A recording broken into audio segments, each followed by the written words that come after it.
Good evening. I'm happy to report that we have a quorum. So would invite everyone to please take their seats.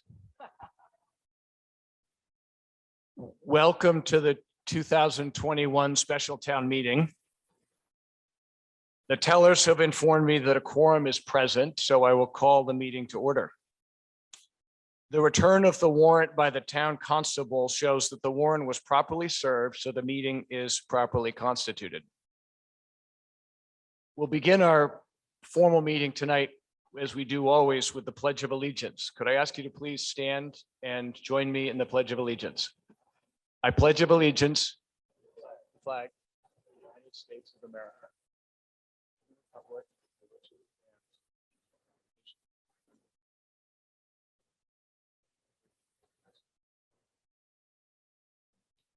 Thank you. I'll start with some brief introductions. Up here at the front of the room to my left, your right, is our Board of Select Board. I'm Carrie Thompson, Chair, Corey Evans, Vice Chair, Diane Kennedy, Jean Healy-Diepold, and Jack Creighton, and our Town Manager, Chris Senior. And from our Town Council this evening, we have Lauren Goldberg helping us. Behind me at the large table is our Advisory Board, Rob Hillman, Chair, Mary McGoldrick, Vice Chair, Jean Estino, Fran Collins, Meg Wheeler, Mike Barkley, Patrick Kennedy, Mark Meggie, and Adam Amon. To my right, your left, we have our interim town clerk, Kim Roy. And behind her, we have tellers, Bette Baker, Phil Faulkner, Susan Hobson, and Jane King. Our guest policy is that non-voters are sitting up here in this non-voting section. All of the rest of you sitting in these sections should be registered voters. The non-voters are given typically name tags to identify them as non-voters so that we can see that they're seated over here. Those of you who've been here before are aware of the process that we follow for starting discussion. There are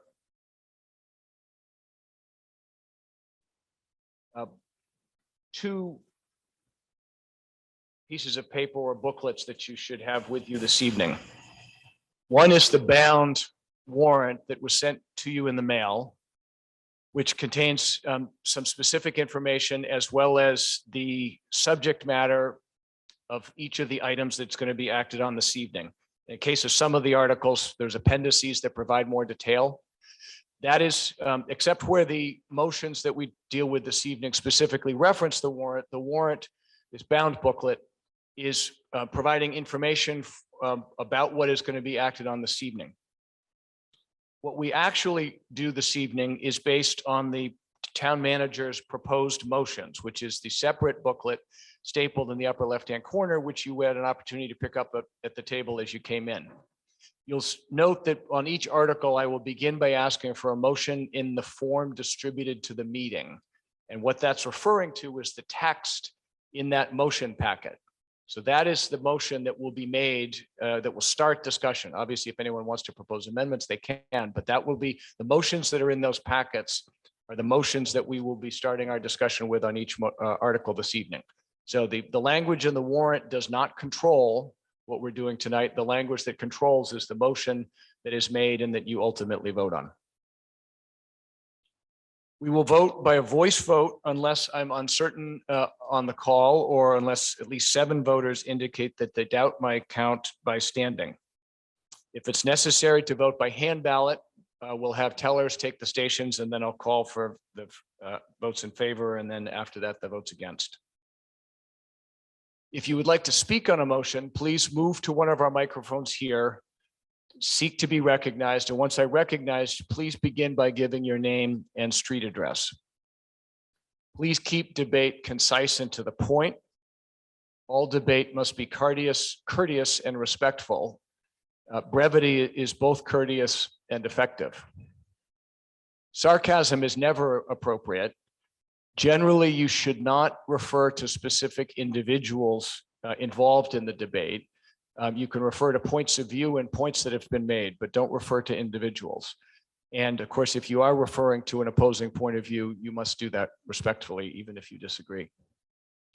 If you must refer to another speaker's remarks, please do so with the utmost respect. And if you believe it will be necessary to speak for more than 5 minutes on any item, please let me know in advance. If at any point you have a question about the procedure or the conduct of the meeting, including a concern that I may have done something incorrectly, you should seek to be recognized. Let me know that you have a point of order and then state your question or concern. Many of you are familiar with the practice, the motion for the previous question, moving the previous question. That's a motion to stop debate. It brings an immediate vote on the pending motion, the motion to stop debate. The motion to stop debate requires 2/3 vote. It will only be recognized by me after both sides have had a fair opportunity to be heard. And I may, if the motion to move the question is made, if I've already recognized people to speak, we may let them speak first and then have the motion to move the question. If the motion to move the question is adopted by the 2/3 vote, then that stops debate. We move directly to a vote on the main motion. Are there any questions about the procedures for tonight? Very well. We will jump into the business. Article 1, amendments to the fiscal 2022 operating budget. May I have a motion in the form distributed to the meeting?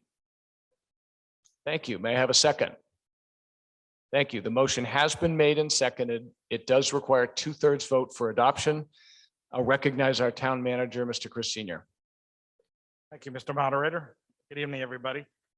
There are 4 items in here, and as you noticed, if you'll notice in the motion packet, there's one updated amount, and that's for the PEG transfer, which I'll get to in just a second.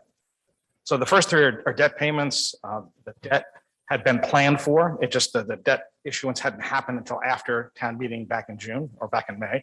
So these are just catching up with the actual amount. So the money was all set aside and ready to go. This just formalizes the details. The 4th item, the state changed the process several years ago for how we transfer the money that we get from Comcast and Verizon to 143 TV to operate. And it has to pass through formally in a budget process. So we do it now twice a year. This is the first time I've actually gotten to do it in the fall. And the new amount that's in the motion packet covers the first 2 quarters. That's $118,326.14. Thank you. The select board has recommended approval by a vote of 5-0, and the advisory committee has recommended approval by a vote of 6-0. Is there any further discussion? We'll proceed to a voice vote on Article 1. It does require 2/3 vote for adoption. All those in favor, please signify by saying aye. All those opposed, please signify by saying nay. The motion is adopted unanimously. Article 2, unpaid bills from previous fiscal years. May I have a motion in the form distributed to the meeting? Thank you. May I have a second? Thank you. The motion has been made and seconded. Authorizing unpaid bills requires a 90% vote, a 90% vote. I'll recognize our town manager, Mr. Chris Senior. There's one item here tonight, and this actually lingers because of a change at FR Mahoney. They were bought by another company. Something happened with their billing and everything came in very late. So these are calls that had been made for grinder pump maintenance that were paid for as part of the maintenance contract. And the amount in there will come out of sewer retained earnings and pay for those remaining calls. Thank you. The select board has recommended approval by a vote of 5-0. And the advisory committee has recommended approval by a vote of 6-0. Is there further discussion? We'll proceed to a voice vote. Again, it does require 90% for approval. All those in favor of the motion under Article 2, please signify by saying aye. All those opposed, please signify by saying nay. The motion is adopted unanimously. Article 3, stabilization funds. May I have a motion in the form distributed to the meeting? Thank you. May I have a second? Thank you. The motion has been made and seconded. It requires majority vote for adoption. Again, our town manager, Mr. Chris Senior. It's part of the town's OPEB funding policy. $350,000 would be transferred by this vote from free cash into the OPEB trust fund. This maintains the policy that the select board adopted and the advisory committee also adopted based on the work of the OPEB committee. And this keeps us on track to fully fund over the next 20 years. Thank you. The select board has recommended approval by a vote of 5-0, and the advisory committee has recommended approval by a vote of 6-0. For the OPEB committee, I'll recognize Mr. Tim Davis. Thank you. Tim Davis, 257 Atlantic Avenue. I'd like to thank the select board and the taxpayers of Cohasset for continuing to fund the financial policy approved by the board to fund the OPEB trust fund. While we have a long way to go, the current unfunded liability is $72 million and the current OPEB trust fund balance is $5.9 million. The policy adopted by the select boards is expected to fully fund by the end of this decade. Thank you. Thank you. Is there further discussion? We'll proceed to a voice vote under Article 3. All those in favor of the motion under Article 3, please signify by saying aye. All those opposed, please signify by saying nay. The motion is adopted unanimously. Article 4, allocation of funds for one-time costs. May I have a motion in the form distributed to the meeting? Thank you. May I have a second? Thank you. The motion has been made and seconded. It does require a majority vote for adoption. I recognize again our town manager, Mr. Chris Senior. Town fiscal policies recognize that free cash, which is one-time money left over at the end of a budget year, be allocated in a variety of ways. And the first one is to one-time costs of capital items. What these 5 projects constitute are such things. The first puts $750,000 aside for the town hall project pending its final approval. So it's kind of putting money in the bank and sticking it aside. It won't be spent until the final project is put in front of town meeting and approved. The school facility study has begun. The school facilities committee is now 4 months in.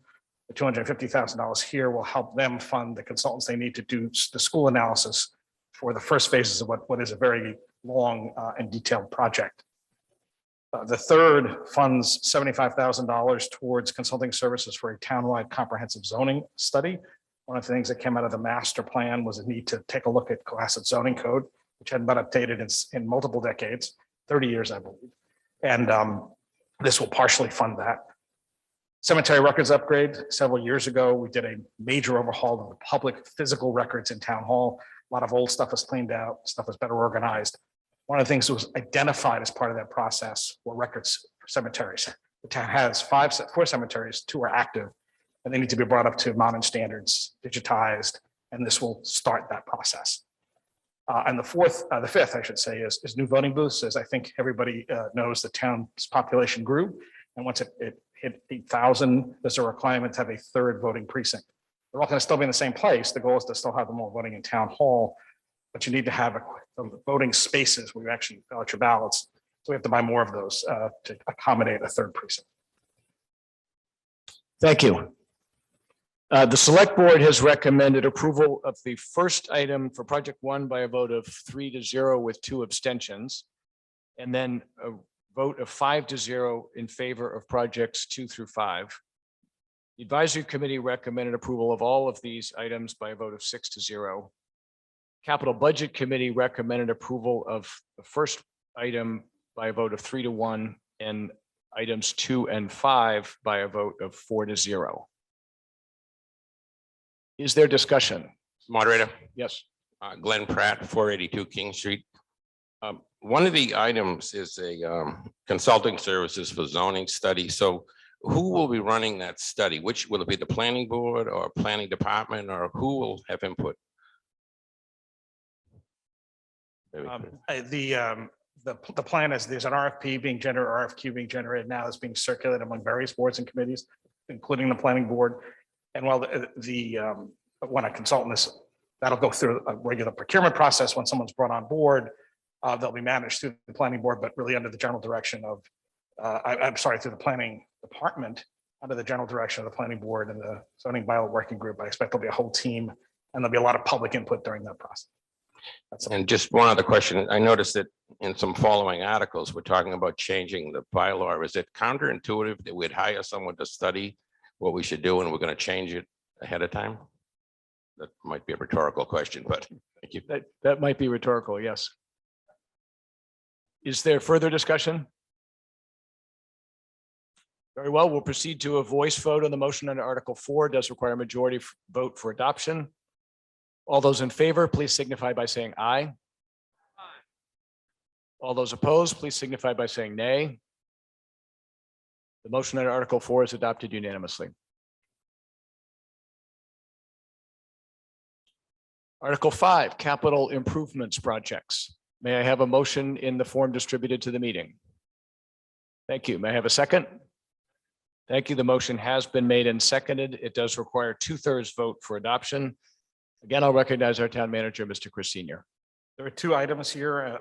The first is to replace defibrillators. And while this is planned for the spring, there was an opportunity discovered that if we turn in the old ones now, we get a rebate on every single one of them. So we'll save about $7,000 by accelerating the replacement. And these are defibrillators that are carried by the fire department, the police department.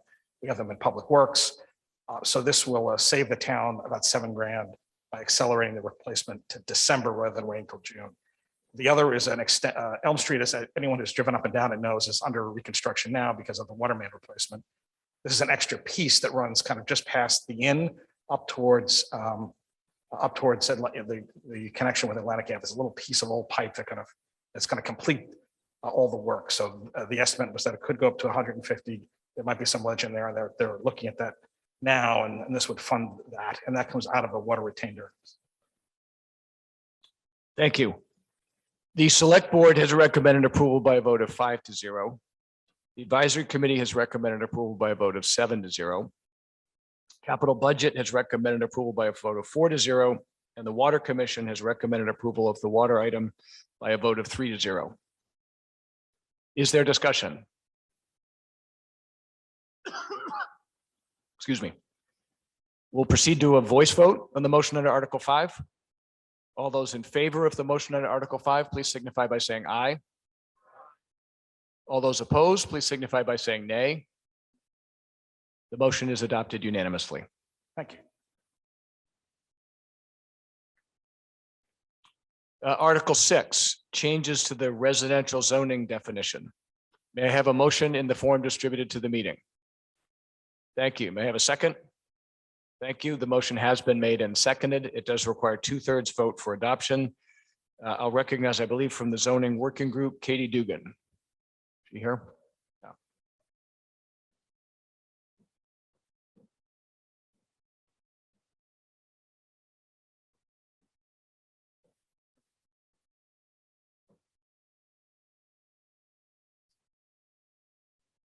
Hello, everyone. My name is Katie Dugan. I'm chairwoman of the Master Plan Implementation Committee, and I'm also a member of the Zoning Bylaw Working Group. So I'd first like to introduce the Zoning Bylaw Working Group for those of you that aren't familiar with us. In August 2020, the Select Board established at the recommendation of the Master Plan Implementation Committee, the Zoning Bylaw Working Group. In the last 15 months, this working group has met 40 times, including 5 update and 4 public hearing meetings with the Planning Board. To quickly highlight some aspects of the committee charge, the primary purpose of the working group is to review and rewrite the zoning bylaws and address area-specific zoning needs articulated in the master plan, the open space and recreation plan, and the harbor plan. There are over 20 zoning-related recommendations in the master plan, but it's worth noting in strategy 1.4, the land use chapter, one of the primary recommendations, which is to review and revise the zoning bylaws to ensure desired smart growth and enforcement of zoning bylaws. The membership of the group is comprehensive. There are 7 members from the Planning Board, Master Plan Implementation Committee, Open Space and Rec, Select Board, and the Zoning Board of Appeals. The names are up on the slide, and you should recognize many of them as active participants in town committees for many years. So with that, I'm going to go on to Article 6, which is changes to the zoning definitions. The 4 boards that took votes leading up to special town meeting cumulatively voted 20-2 in favor of Article 6. The votes are in your warrant article and up on the slides. One of the core principles followed when developing this proposed zoning bylaw change was the opportunity to bring select residential zoning definitions into harmony with state law. The Massachusetts Supreme Judicial Court has articulated 4 standards that must be met for a building on a lot. The proposed definitional changes incorporate these standards into Cohasset bylaw. The proposed bylaw change revises 4 existing definitions: frontage, street/way, lot, and common driveway, and adds 6 new definitions: parcel, legal frontage, qualified way, non-qualified way, and adequate access. These changes link to state statutes, state case law regarding adequate access, and the SGC standards for buildable lots. In 2 of the definitions, common driveway and qualified way, the changes specifically reference the planning board's existing ability to regulate access standards through additional rules and regulations. The state's Zoning Act from 1975 gives the town the ability to regulate via bylaws for many purposes.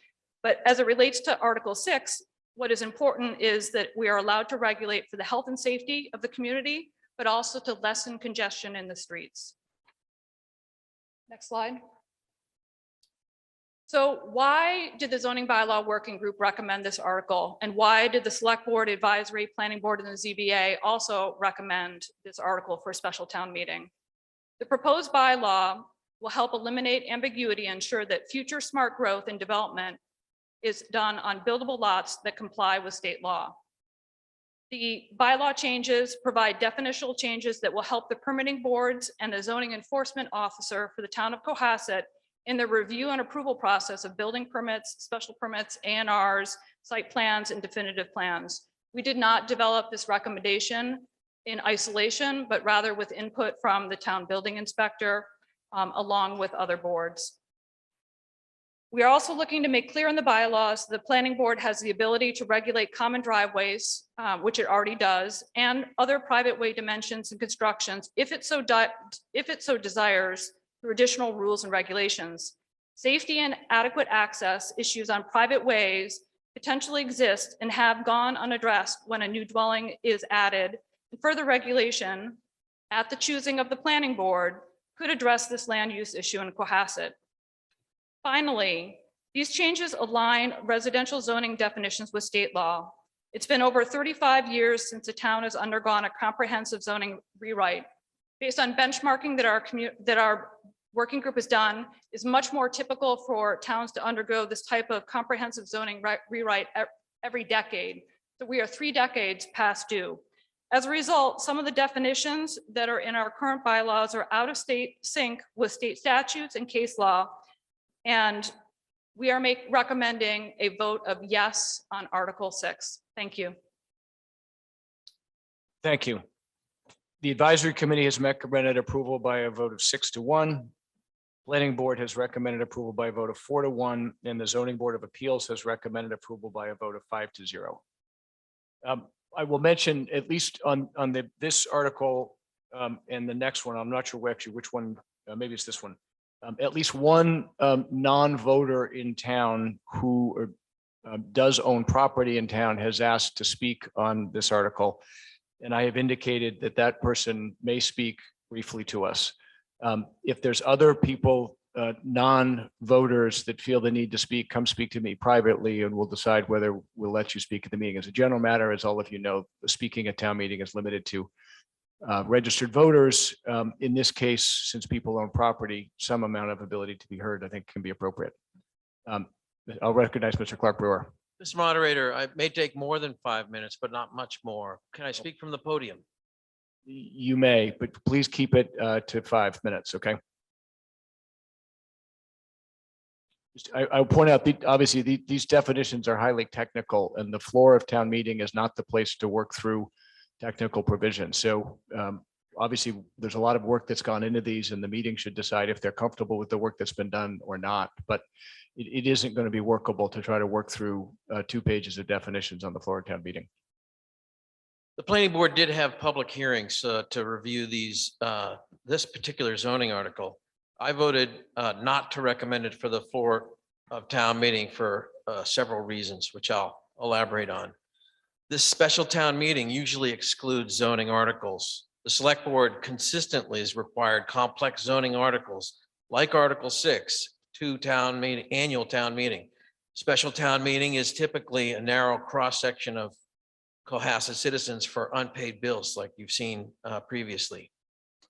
Two, we are still in a pandemic, and the Zoom meetings that were used for public input and did not allow as robust board conversations and discussions and careful policy vetting with consensus building for a significant zoning change like this. And third, the comprehensive rewrite of the zoning bylaws funded under Article 4 of this warrant. And this zoning change is not needed now. The policy is inconsistent with adopted master plan. The master plan was created by an experienced consulting team, thoroughly reviewed and adopted in 2019. The zoning policy, this zoning policy was not a recommendation in the master plan. The master plan and land use recommended plan and invest strategically for smart growth to preserve Cohasset's community character.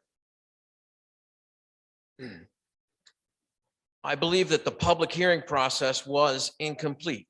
The master plan map with public and private ways, analysis of the street list, relevant mass general laws, and best practices were not brought forward as a part of the public hearing process.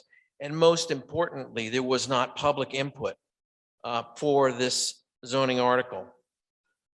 The town of Wellesley policy used for this zoning does not reflect town of Cohasset's unique topography, 46% of preserved open space and 70 years of private way status quo. Not including water areas, Wellesley has 3 times the population density with twice the non-residential tax base. The benefits of private ways, including giving residents more control of their neighborhoods, increasing sustainability with less asphalt, preserving important landscape features like wetlands, trees, ledge, and privacy were not considered. The actual zoning language is problematic. The proposed zoning article is complex and cross-reference policy with the town of Wellesley that is not easily understood. The policy embedded within definitions adds to confusion. The planning board under Mass General Law 4181L already determines access and frontage for lots as part of an A&R, which is approval not required, also known as Form A, when lots are created. The warrant article title, Residential Zoning Definitions, is problematic in that the definitions cover all types of uses allowed by zoning. The title is misleading. The proposed, Just a time check, you're at 4 minutes. So Thank you. please work on wrapping up. the proposed bylaw definition of way qualified references Mass General Law 4181L and 4 types of ways that a buildable lot must abut. But that Mass General Law actually refers to 3 types of ways that can provide frontage. The Mass General Law reference provided in your warrant is an error. The proposed definition for way non-qualified states that undeveloped lots on a non-qualified way are ineligible for building permits. This would allow developed lots with existing buildings or other improvements to be eligible for building permits, whether on a qualified way or not. This is what the actual language says, and intent is irrelevant in zoning case. The zoning is just half of the story. The planned regulations would eliminate the current flexibility and applicability of the current common driveway regulation. You're at 5 minutes. You're going to have to. Sorry, wrap Mr. up. Moderator, I did say I'd go beyond 5 minutes. Correct. And I said you should stay to 5 minutes. So please wrap up. These regulations would require 20 feet of paving, a 40-foot easement, 60-foot cul-de-sacs, a maximum of 10% slope. I think that private ways are confusing, and I believe that the committee has conflated common driveway regulations with private ways. I think there are complex issues Could you here. sum up your conclusion now, please? I will. Conclusion, no more detail, please. I believe this zoning bylaw is problematic. And I would like you to consider carefully the issues. Thank you. Thank you. Yes. Dr. Barbara O'Prey, 172 Beach Street. I believe that zoning bylaw changes of this significance should never be decided at a special town meeting, especially during COVID, and certainly should not be decided before all the ramifications of these changes can be considered. With Zoom meetings, the participation is very minimal, and a chairman has the ability to shut you off if you ask questions. Rewriting our bylaws needs to be a careful process with active input from the community as well as the consultant who we have just funded. It also needs to be an open process and consistent with the adopted master plan. Now, basically, as I understand this, there are two parts to this article. In the first part, 4 definitions are being changed. You should know that these 4 definitions are used hundreds of times in our bylaws, and it's by no means clear to me how changing these 4 definitions will alter the meaning of the bylaws in all areas, and I don't think this has been explained to us. Obviously, before such a major change, we as property owners need more time to determine how these changes will affect our property and whether they are counterproductive to preserving the unique character of Cohasset. In the second part, 6 definitions are being added. In effect, it would appear that these changes would do away with common driveways and make all ways non-qualified unless they meet regulations which are promulgated by the planning board, which would not be subject to town vote. That means that if you own land on a non-qualified way, you would not be allowed to build on this land unless you improve the way to meet the regulations decided upon by the planning board. I am told that they are looking for ways to be 20 feet wide with a 40-foot easement or 10 feet on each side, consistent with requiring widening an existing way to constitute basically a subdivision. Now, we all know that Cohasset is a town built on ledge. Our roads and ways wind around ledge and wetlands, and at times their width is actually defined by ledge and wetlands. What you might not know is that according to the street list, 60% of the roads in Cohasset are actually private ways. That means 60% of you are affected. Of the 60% of the 60% of the private ways are 12 feet wide right now. Now, safety has been raised as a big issue for this article. However, I don't agree. Private ways that are narrow necessitate driving slowly. Likewise, before you can obtain a building permit, it is necessary for the fire department to sign off that there is adequate access to get equipment in to service your lot if necessary. In effect, they're saying that a lot on an unqualified way is unbuildable because it isn't safe unless you increase the way to 20 feet in width. However, all those other houses that already exist on the way are safe. Just to be clear, during the recent sewer expansion, the Conservation Commission required that private way width could not be expanded. Overall, these changes appear to be designed to make it very difficult to be able to build in Cohasset. But excluding home replacements, there has been an average of 9 new houses per year. Half of these homes were built on private ways. This is far less than a 1% increase in the number of homes. And at this rate, it would take you 27 years before there would be a 10% increase in homes. What you may not know is that we need somewhere between 5 to 7 new homes a year in order to keep up with the increase in taxes from Proposition 2.5. As you can see, these changes have the potential to affect a very large number of homeowners in a negative manner. Additionally, I don't believe they reflect the intent of the adopted master plan. Just a time check here at 4 minutes. Okay, I'm closing. These changes have apparently been taken from the Wellesley Town bylaws, but we are 2 different towns in size, geography, and character. In summary, these are significant changes to our bylaws, the impact of which has not yet been fully appreciated, and I feel needs further evaluation. I believe that this article should be postponed indefinitely. Thank you. Thank you. Mr. Sawchuk. I can't speak as well as they do, but my name is Wayne Sawchuk, 432 Beechwood Street. I'm currently a sewer commissioner, and what she said about the paving is absolutely correct. And we did a great job for the 450 houses down there. And I think that if someone wanted to add a house somewhere along the line, they shouldn't be required to widen the driveway, which they won't get a permission for to 20 feet, have no grades greater than 10%, which I don't think there's a street in town that doesn't have a grade that's over 10%. However, the short amount that I want to talk about is that I did go to the town hall today, and I went to the clerk's office to find out how many streets are in Cohasset, roads, whatever, and how many have been accepted by the town, and how many are public versus private. And in fact, there are 107 non-public ways in Cohasset.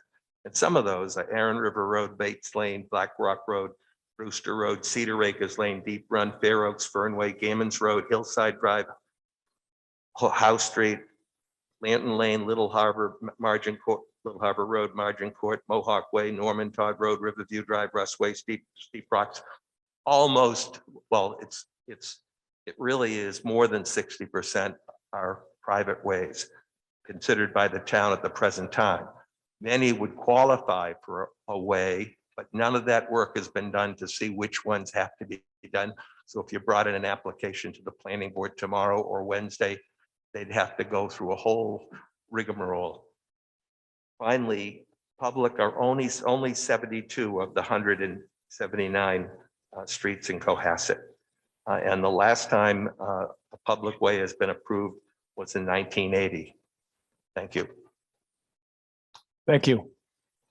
Woman back in the middle, please. Hi, everyone. My name is Lily Sestito. I'm at 457 Beechwood Street. And please excuse my nerves and my notes, as this is my first time speaking at a town meeting. I'm definitely more comfortable singing in public than speaking, so please bear with me. As a lifelong resident, business owner, and realtor, I felt compelled to offer my opinion on this article. I love this town, the natural beauty, the character, the uniqueness, but mostly the people. I've had the pleasure of working with buyers and sellers for over 36 years, from the families who have been here for generations to the young families and new residents looking to plant roots. I feel the unintended victims of this article will be us, the residents, our Cohasset families, the people. The professional developers and the 40 beers will always find a way above, below, and around any imposed article. It's us, the average citizens, who will once again pay the price. Many families have been paying taxes and counting on the prospect of their buildable lots off of these common driveways and private roadways. Of course, they are aware that the final say is up to the building inspector and the deputy fire chief. Safety first.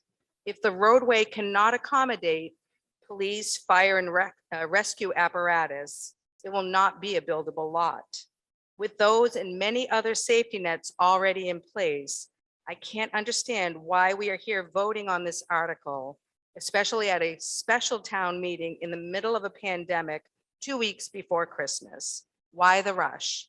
This is not an emergency. Why are we in such a hurry to willingly give up our rights? I truly feel Cohasset has done a great job so far with zoning and building. I believe the boards should be here to continue to work with its citizens and not against them. I am voting no on this article and urge every tax-paying, freedom-loving citizen in this room to join me in voting no. Thank you for your time and happy holidays. Thank you. Is there further discussion? Yes. No, sorry, I had the gentleman in the lighter shirt first. My name is Jeff Kipp, 41 Hobart Lane, Cohasset. I understand that it's recommended that we only comment, but if it's okay, I have a couple of questions and then a comment. You know, questions are fine. My first, this is very complex. and a bit sudden, and I'm just catching up. So I have to apologize. I didn't realize the gravity of this until this was shown to me recently. And this, I think, has very significant impact on my personal financial situation, which is why I have questions. My first question is, how many people who voted for this and brought this forward live on private roads and have their own property impacted by it? Is that something we can talk about? I don't know, Katie or anyone else in the committee, do you guys want to respond to that? That may not be answerable, so if, Understand. I Okay. think it's a relevant fact. Secondly, did somebody say something? Oh, I apologize.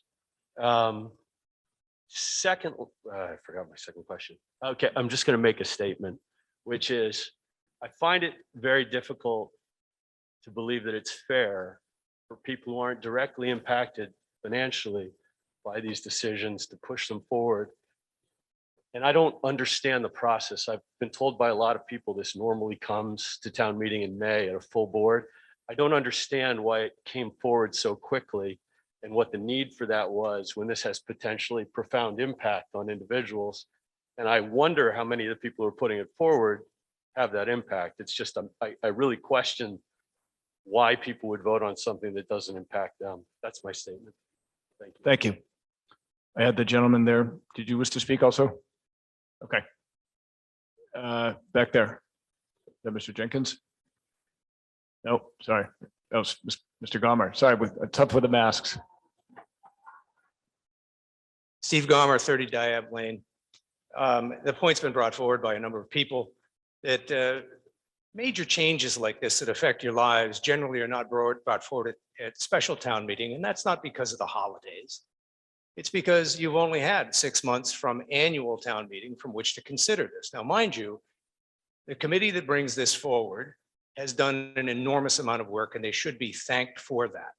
They brought very solid points forward, but I'm curious, how many people understand these definitions?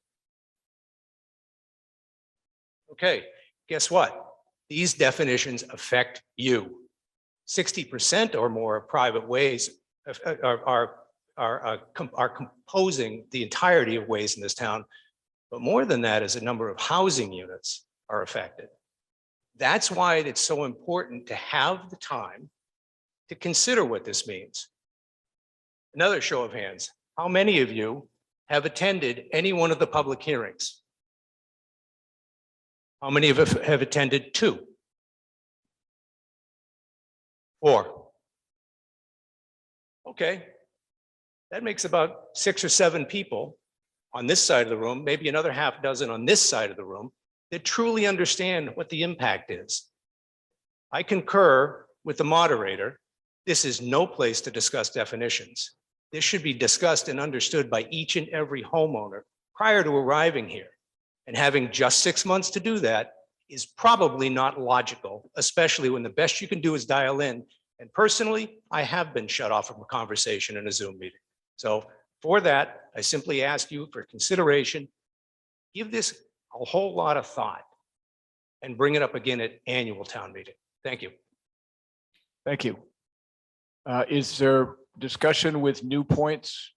I'd ask, we've had quite a bit of repetition so far, so I'd ask if people want to speak, let's try to with new points. I'll go this gentleman first, as a woman in the back of the room, and then Mr. Chittick.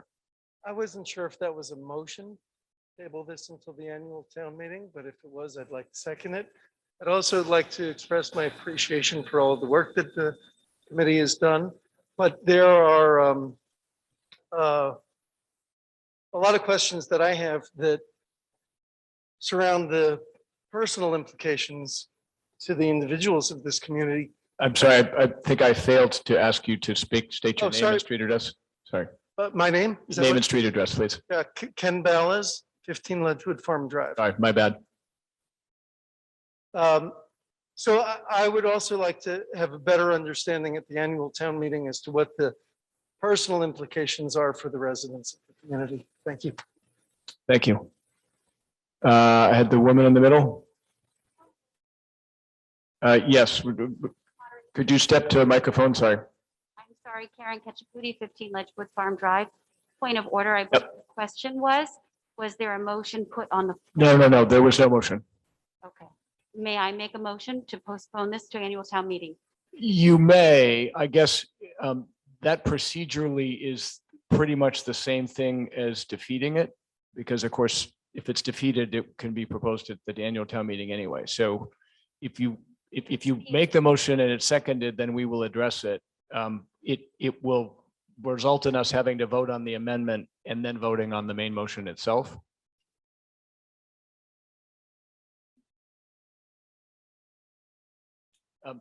Sorry, so I think I answered your point of order. Then I had recognized the woman in the sweater in the middle of the room.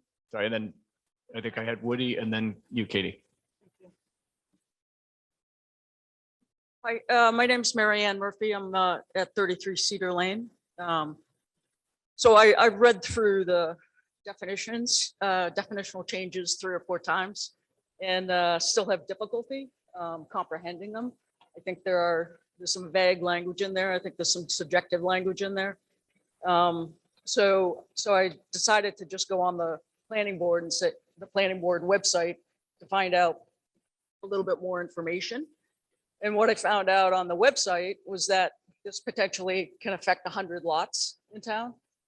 And that would be 100 out of 200. So when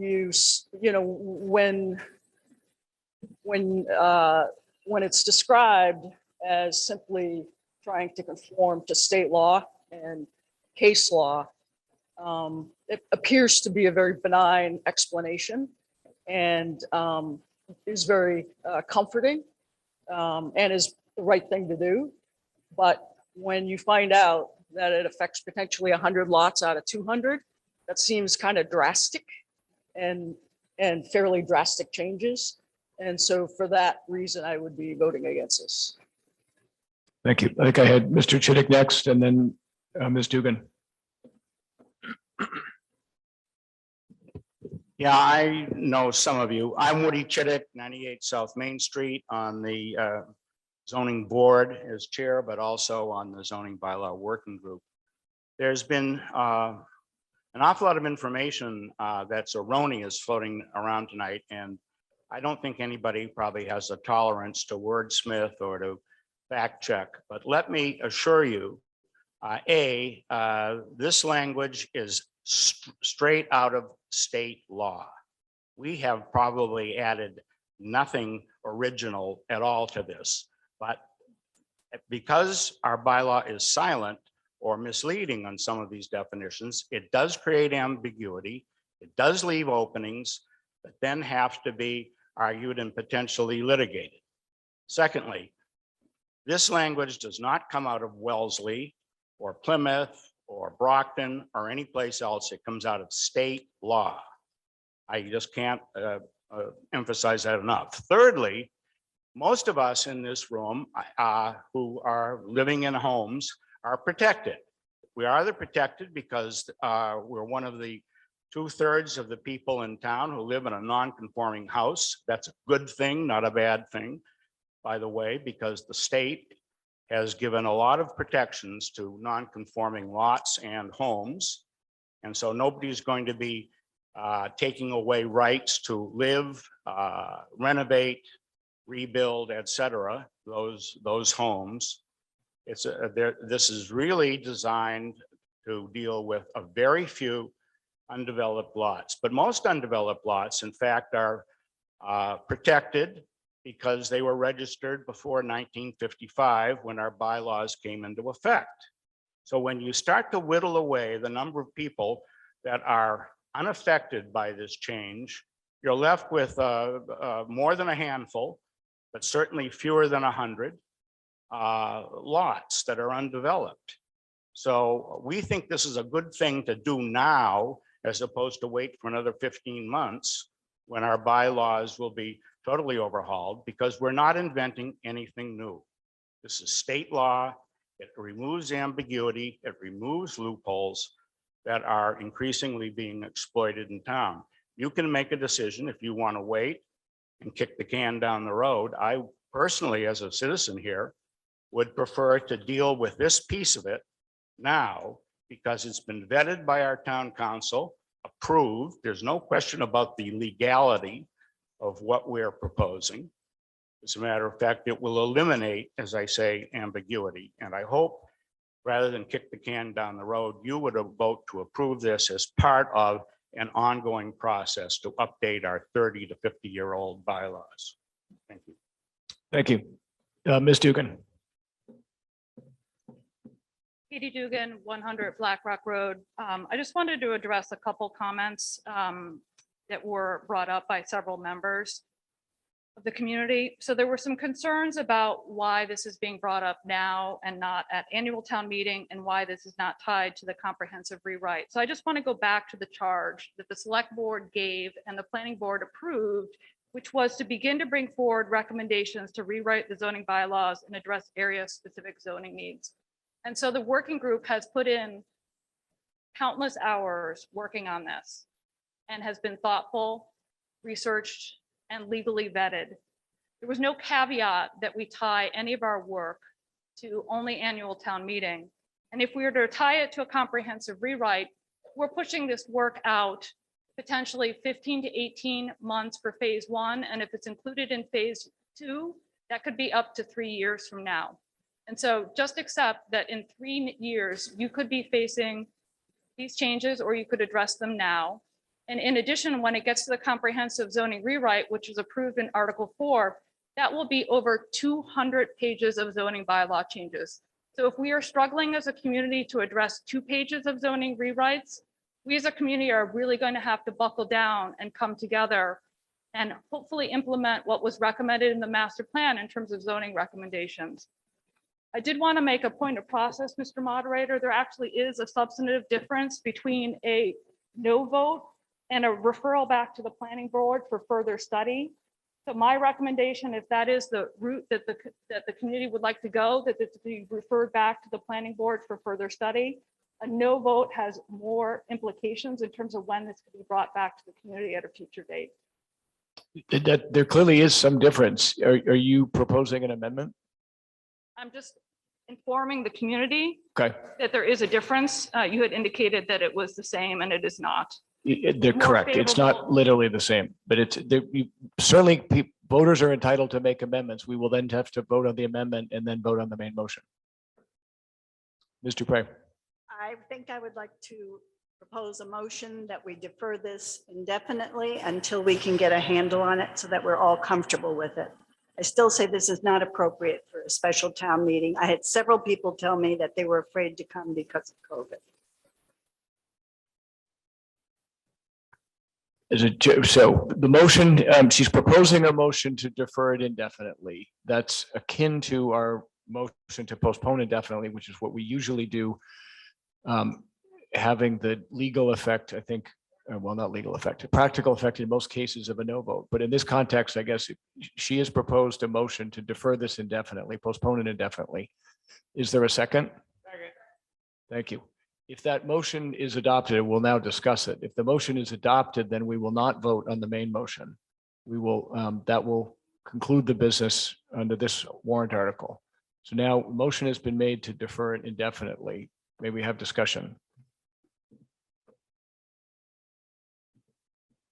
Katie Dugan, 100 Blackrock Road. I'd actually like town council to come up and address this point as to whether continuously, in terms of postponing it continuously or referring it back to the planning group for further study should be the motion, because there are implications for two. And I think we need to be straight on which we're recommending. Has not been made clear, and I'd like. Sure. I think it's entirely appropriate to address, if you would, Lauren, the consequences of deferring this indefinitely as has been suggested, or alternative motions. Mr. Moderator, Lauren Goldberg, through you. It is correct that indefinitely postponing a zoning amendment makes it very difficult to bring it back in the same exact form, except if the town were to wait several years. And so when zoning articles wind up being discussed to this level, it is generally the case that someone, instead of making a motion to indefinitely postpone, which is a no vote, that they might make a motion to refer back to the planning board for further study, which then preserves the town's ability to hear this again, whether it's at the annual meeting or within the next 2 years. Thank you. Ms. O'Prey, would you like, you were the one who had proposed it. Would you like to continue with your motion to postpone indefinitely, or would you like to make a modification? I would be willing to make a modification if we can get together and discuss this, not on Zoom meetings, but in areas like this where everybody has a chance to talk. The Zoom meetings just don't work. Nobody gets to hear what everybody wants to say. So I would say that if we can say, yes, we'll discuss this, I'm willing to do that. Otherwise, no, I think we should go with the postpone indefinitely. Well, I guess I'm not sure anybody can make any promises. So I think I will have to ask you to decide which motion would you like us to vote on? Postpone it indefinitely. Okay, motion has been made to postpone indefinitely. Is there a second? Okay, motion has been made and seconded. Now we'll have discussion, sir. Patrick Kennedy, 59 Jerusalem Road Drive. Mr. Moderator, I move to amend the pending motion to have the zoning Article 6 referred back to the planning board. Okay, we've had a motion to amend the motion to indefinitely postpone. Is there a second for the motion to amend? Okay, fine. We'll continue discussion. Procedurally, what will happen is we will vote first on the amendment.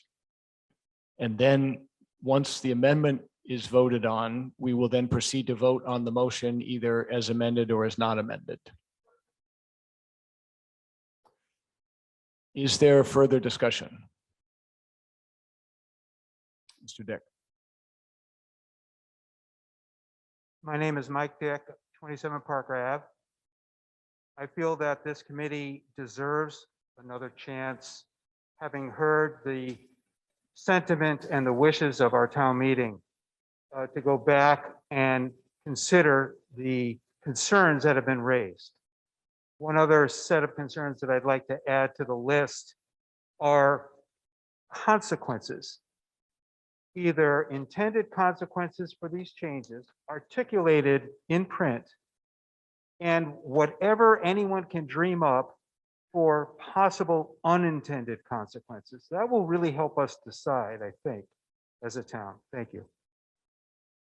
Thank you. Let me repeat again just the process and then we'll continue discussion. So we had the original main motion to amend zoning article bylaws. We've then had a motion to postpone indefinitely. And then we've had a motion to amend that motion to refer it back to the planning board. So the first vote we take is going to vote on whether we amend the motion that was made to postpone to turn it into a motion to refer. We'll decide then either we amended it or we didn't, and then we'll vote on that. If that passes, then that will be the end of it. If it doesn't pass, then we will still have a discussion of the main article. Ma'am. Then you. Nina Welford, 231 South Main. I am in favor of the Second Amendment to not postpone indefinitely. I think that this is an issue that needs to be resolved. I think that it's a very compelling argument that we are not in compliance with state regulations. We haven't looked at this for 35 years. I also was extremely swayed by all the arguments about the concerns that we have with this article. So I think, being an intelligent citizen who would like to know what is going on in our town now, I would have liked to have known what the current regulation is that we're changing. I did read this and came in with one view and have changed my view. So that tells me there's more study on my part that needs to be done, and I think probably on the part of our whole town. So I agree it should be at an annual town meeting. I would not want to put it off forever because I think it's something that needs to be addressed. So I'm much more comfortable with, not with referring it back for study and bringing it up sooner than, as someone said, with the entire zoning bylaws that'll be rewritten, that it's going to be way too much for this big issue. Thank you, sir. Good evening, Tim Lane, 112 Timberview Lane. I just wanted to point out that, as council noted, it's a minimum of 2 years should this amendment to the motion not be approved. And per the earlier speaker, I believe on one of the boards or one of the authoritative bodies, noted that it would be 18 months to 3 years. So we're talking about 6 months and everybody that's spoken thus far has said that this shouldn't be at a special meeting. So it seems to me that it's net zero with the amendment or not. So for that reason, I'm against the amendment to the motion. Thank you. Is there further discussion? Yes.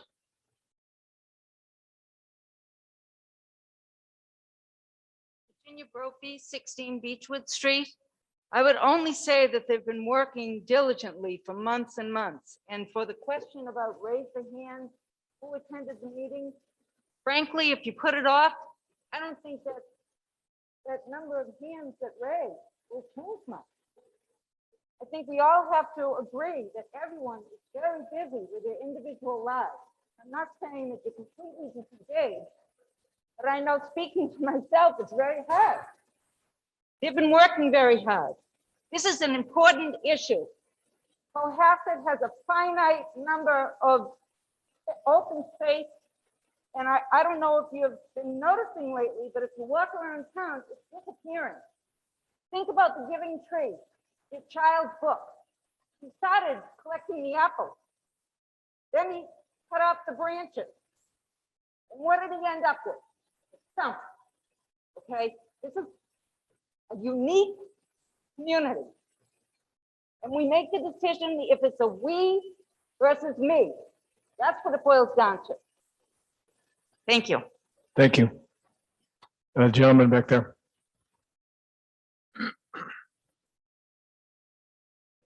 Good evening. My name is Tom Powers. I live at 428 Atlantic Avenue. I've been a resident of Cohasset since approximately 1997.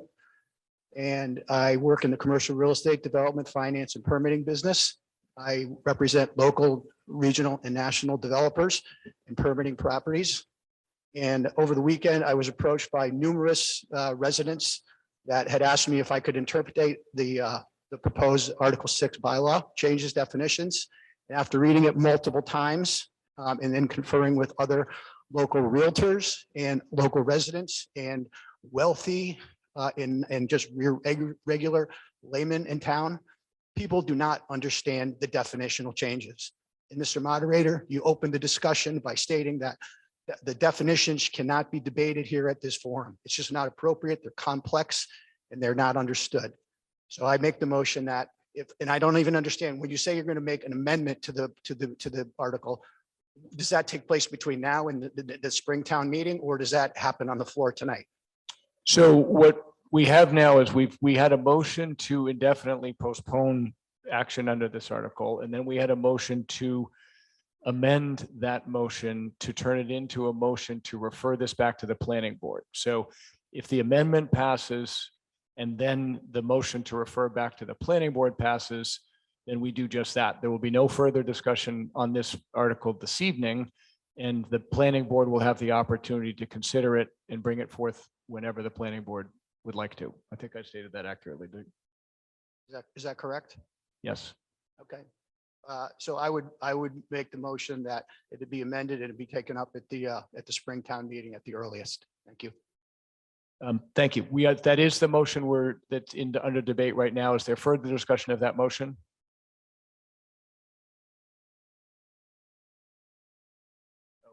Up there and then here. It goes. So you go ahead, sir. Please, this is the former resident who mentioned to me that he would like to speak. He's a property owner, but not currently a voter. So please identify the property that you own. I own 15 Marion Way in Cohasset, which is on a private way, but it's a developed commercial lot down there. But my name is Steve Bjorklund. I was born in Cohasset, went to school in Cohasset, spent most of my life here. I happen to live in Norwell right now, but I am the property owner. Either of these two, either the motion or the amendment, either of the two of those is good for the citizens that are sitting in this room right now. It doesn't really matter which of the two you do, as long as we do one of them. And the board is working hard on this. I'm not going to get into the definitions, but I can tell you every word that's in here means something. And I'm having a hard time figuring it out. And I've been doing zoning for 40 years. I'm not a lawyer, but this is all I do. I eat, I breathe zoning and permitting. They need to do more work on this. And I think that the committee that they're going to hire or the consultant that they're going to hire and spend the $75,000 should look at these couple of pages first and get this over with and then do the whole bylaw. But as long as this gets postponed to at least the Springtown meeting, that's going to be good for all the citizens. Thank you. Thank you. Mr. Creighton. Yeah, I'm Jack Creighton, 23 Cushing Road. Obviously, I'm also on the select board. I also served on the zoning bylaw committee. Many hours were spent. There's a lot of expertise. We looked at a lot of things. I think it appears that it is the sense of this room that we're not ready to go forward now. I think it's very important that we do not delay. And I think it's very important that those people who are interested be fully informed. And I think that's probably what's going to happen. We need to do this. The comment made earlier about what's happening to our town. We need to conserve Cohasset's character. I served over 10 years on stormwater and conservation, and I saw lot after lot after lot change. Neighborhoods be permanently changed. We need to have a situation where a long driveway going down to a street does not result in an unpermitted subdivision. That's what's happened in the past. That's what will happen in the future. And the reason we wanted to move forward with this is akin to, it doesn't do you any good to close the barn doors after the horses have all left. So those of you who are interested, I urge you to go to the meetings. They're well publicized. I understand the problems with Zoom. Zoom does let a lot of people to see what's going on from home. And anybody who's not allowed or shut down from Zoom, that is an issue. And you let me know, I'll make sure, because as people know, I'm kind of strident about transparency and having citizens participate. But I do think that it is the sense of this room that we do defer this. There is misunderstanding. And when citizens don't understand, it is the duty of government to help you understand. So we will help you do that, or well, I will. So I urge that you pass this amendment. And I'm not sure if there's anything else that needs to be sent, because as I look around at everybody, pros and cons, I think we all agree that we need to put this back to planning, but we do not want to turn it down, because then we won't be able to do anything to stop these issues for a long period of time. And that we do not want to happen. Thank you very much. Thank you. Mr. Sawchuk, you're going to comment on the amendment? Just 1 second. And the first comment is that Wednesday night, the 15th, there's a zoning meeting with the planning board, and they were going to discuss some of the regulations that go along with this application. I recommend to anybody here to go to the meeting and get this started, and I recommend the motion. Thank you. Any further discussion before we proceed on the vote for the amendment? So again, I'll review the procedure here. So we're going to vote on the motion to amend the indefinite postponement motion to turn it into a motion to refer to the planning board. So I think there's been some discussion about the different consequences of those two things. If the amendment passes, what that does, we're not done. If the amendment passes, that amends the motion to postpone indefinitely to become a motion to refer to the planning board. We will then vote on it as a motion to refer to the planning board.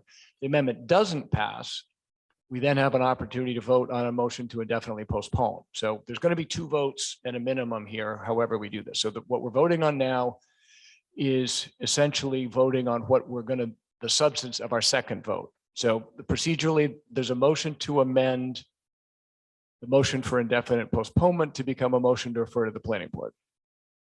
Everybody good with the process? Very well. We'll proceed to a voice vote. It does require a majority vote for adoption. On the motion, sir. We're voting, he's asked for a clarification, which is great. Thank you, sir.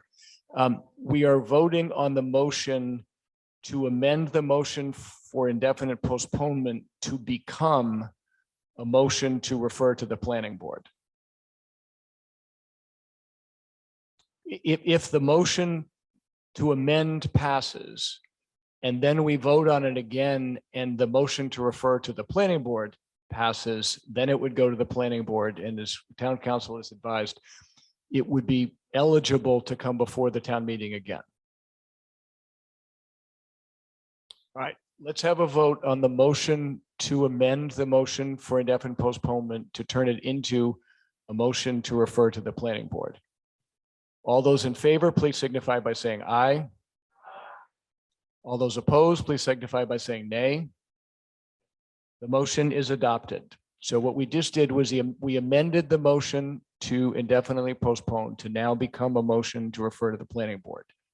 So we now have a motion before us to refer the action under Article 6 to the planning board. Do we have any further discussion before we vote on that motion? Great. We'll proceed to a vote on the motion to refer action under Article 6 to the planning board. Requires a majority vote for adoption. All those in favor, please signify by saying aye. All those opposed, please signify by saying nay. The motion is adopted. Thank you. Appreciate your patience with the procedure. So what passed was a motion to refer action under Article 6 to the planning board. We'll move to Article 7, ledge protection. May I have a motion in the form distributed to the meeting? Thank you. May I have a second?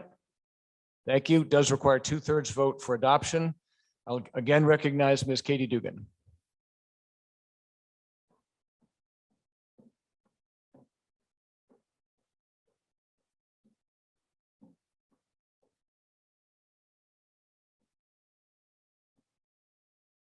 Hello, everyone. I know it's getting late, so I'll try and keep this brief, and there's another article that's coming up. So for Article 7, ledge protection, all 4 boards leading up to this special town voted meeting approved unanimously in support of the ledge protection article. This includes the Select Board, Advisory Committee, the Planning Board, and the Zoning Board of Appeals. During the land alteration public hearings earlier this year, the zoning bylaw working group heard community feedback regarding the desire to address exposed ledge removal. The zoning bylaw working group did further research on bylaws that had successfully regulated ledge removal in the state and analyzed additional examples of development which has negatively impacted exposed ledge in Cohasset. The proposed bylaw change adds additional regulation in Article 11, land alteration, by prohibiting the removal of exposed ledge face under certain circumstances. I want to emphasize that this only regulates exposed ledge removal in certain development scenarios. Exposed ledge is defined as any portion of rock formation lying above pre-grade construction at any given point. The proposed regulation is by use, not quantity, and specifically the change in the bylaw recommends a special permit process through the planning board for the removal of exposed ledge face for structures or accessory buildings to the principal use of the lot. And what we mean by that, as clarifying examples, in terms of structures or accessory buildings, these could be fences, sheds, barns, patios, athletic courts, or pools. The proposed change does not prohibit exposed ledge removal for lawful construction of a dwelling or its garage, sewer system, utilities, and driveway. This has been an issue that the community has identified as one of community character and is being brought forward at special town meeting at the request of citizens who attended the public hearings in March and asked for our working group to address. Next slide. So again, what is the rationale for bringing this forward? So first, the proposed bylaw changes conform with Mass General Law, Section 2117, which gives the town the right to regulate removal of earthen material, including ledge. It allows Cohasset to take proactive steps to protect exposed ledge as a unique and defining topographical feature of Cohasset. It specifically enacts one of the recommendations in the master plan, which includes the recommendation to quote unquote, establish programs such as land alteration management to prevent clear cutting and the alteration of natural rock ledges. And finally, it will address in a considered and thoughtful manner the development of more marginal parcels, which were previously considered undesirable given topical challenges such as large exposed ledge outcroppings. Given the rising land values in Cohasset, this is an increasingly important land use issue facing Cohasset and deserves to be addressed now and not in the future. Thank you. We are looking for a yes vote on this from the community. Thank you. The select board recommended approval by a vote of 5-0. The advisory committee recommended approval by a vote of 7-0. The planning board had recommended approval by a vote of 5-0. The zoning board of appeals recommended approval by a vote of 5-0. Is there discussion?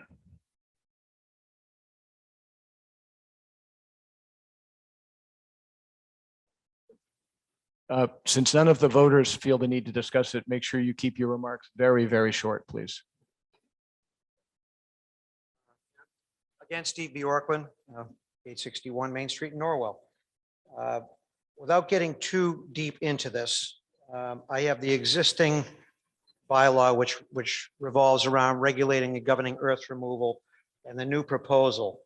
And there's a difference under the exemption section in here that in D in what exists, it says the removal of material necessarily excavated in connection with a lawful building permit. So that's something that happens as you're building. And the exemption that's written in this bylaw says where earth removal was necessarily excavated in connection with lawful construction of a building.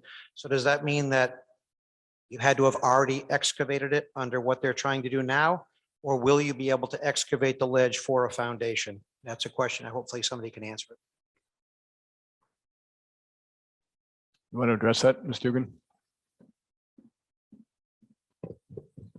I would like to address this. Legal counsel has reviewed both, and in both cases, it is the use of the past tense. I believe that Mr. Borkland is looking to make changes as a non-resident to a zoning bylaw that has gone through review for legal counsel and review by all of the committees that are subject to reviewing this as citizens of Cohasset. So I would respectfully ask that if it is a past tense in the current language and is past tense in the proposed language, that we move forward with what is proposed and ask Mr. Borkland to withdraw his motion.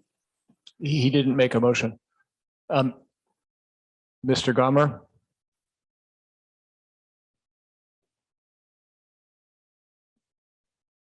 I respectfully ask for clarification from the previous question. I don't think it's too much to ask what the difference is between the existing language and the proposed language. Thank you. Is there someone who would like to address, I think, the substance of Mr. Orkin's question?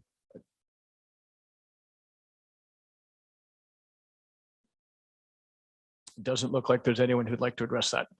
Is there further discussion? Mr. Brewer? Clark Brewer, 262 North Main Street, and I'm also on the planning board. So we did hold the public hearings for this ledge, and I voted for this because I like ledge. I've got 2 outcroppings of 8-foot ledge right in front of my house. I like it. It cleared off all the dirt. But my questions during the public hearing were that there is no real criteria for what the planning board wants other than leave it alone. You're going to put up a fence or build a swimming pool. I think that's problematic, but if this body decides to vote for this, the planning board will have to maybe invent the criteria as we go. If that doesn't work out, we'll have to come back to this body to change the bylaw back. Thank you. Thank you. Is there further discussion? Mr. Moderator, Mr. Pratt? I think we're probably in the same place we were with the previous article. There's a lot of ambiguities, there's a lot of questions. And when the planning board member says, I guess we'll have to reinvent it if we come back, that's kind of unsettling. So I always suggest that maybe the proponent or somebody withdraw the article, or we'll see if we want to postpone it indefinitely like we did the other one. Is there further discussion? I see Mr. Callahan here, and then the gentleman there. Good evening, Tom Callahan, 35 Hillside Drive, and Vice Chair of the Planning Board and a member of the Zoning Working Group. Looking at the bylaw right now, the existing bylaw and the same language as this, the word was, past tense is, I'm sorry. Tom, why don't you take your mask off? Yeah, the word was in the past tense is used in the current bylaw. As far as Mr. Sawchuk's comments, We have vetted this article thoroughly. There is no, again, the change that Mr. Bjorklund points out just doesn't exist. The past tense is used currently, the past tense is used going forward. This is something that we have had a lot of community input on. We have had people coming to our meetings, even with Zoom, to tell us, begging us to do something on this subject. As far as going forward on the standards that will be applied, like many other bylaws that we have, the planning board's next step is to pass rules and regulations if it chooses to give some substance to this. And that's what will be done, but we need to pass the bylaw first. We just don't do that prospectively. So that will be the next step after this. The planning board will discuss whether specific rules and regulations need to be attached to this bylaw. Thank you. Thank you. Gentleman at the microphone. Hi, Rob Jeffers, 18 Spring Street. I think this is a little bit different than the previous one. There was no dissent whatsoever from the select board, the advisory committee, the planning board, or the zoning board of appeals. I work in, on a different committee, and I know that we put a tremendous amount of time and effort. We try to include people as much as possible. I know that Katie and her team, all of these meetings are open to the public. All of these meetings are accessible, and you can go to them and learn more about them if you so choose. I respectfully ask that we've elected these people to have our best interests at heart. They've all voted unanimously for this. I ask that we vote yes to this motion. Thank you. Is there further discussion? Very well, we'll proceed to a voice vote. Motion under Article 7, it does require 2/3 vote for adoption. All those in favor, please signify by saying aye. All those opposed, please signify by saying nay. The motion is adopted by the requisite 2/3 vote.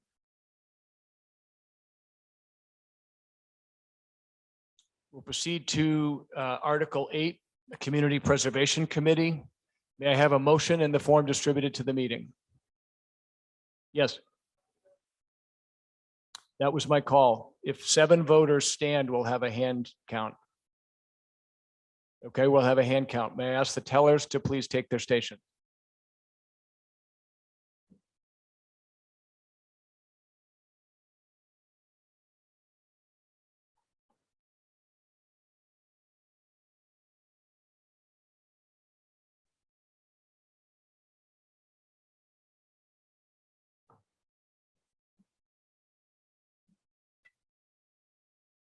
Okay, while the tellers take their stations, we're going to vote by hand. Now we're voting on Article 7, of course. When I call for it for the yes votes, you'll hold your red card up in your hand. Hold it up high. You with the cast, you use the other hand maybe. So if the tellers can't see your card, they're going to not be able to count it. So hold it up robustly. Are you guys ready? Okay. All of the yes votes, please hold your red cards up high and keep them holding until the tellers have a chance to complete the count. They've got 3 tellers covering the whole room.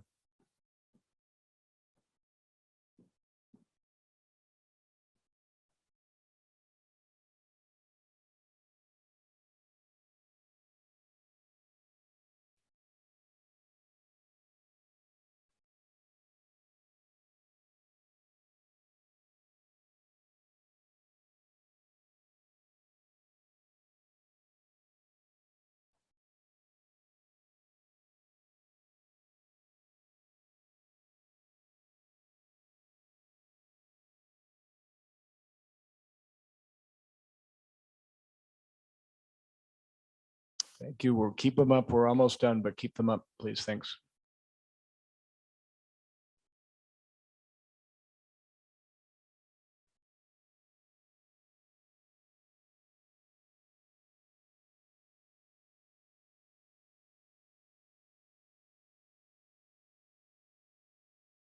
Okay, good. You, all 3 tellers have counted. You can put your hands down. Thank you.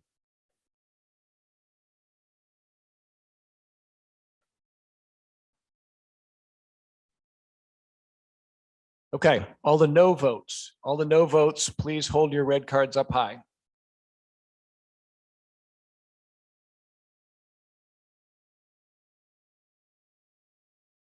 Keep them high.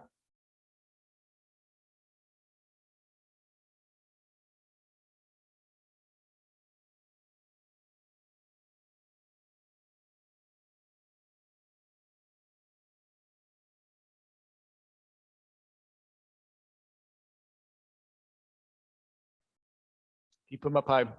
At least one teller is still counting.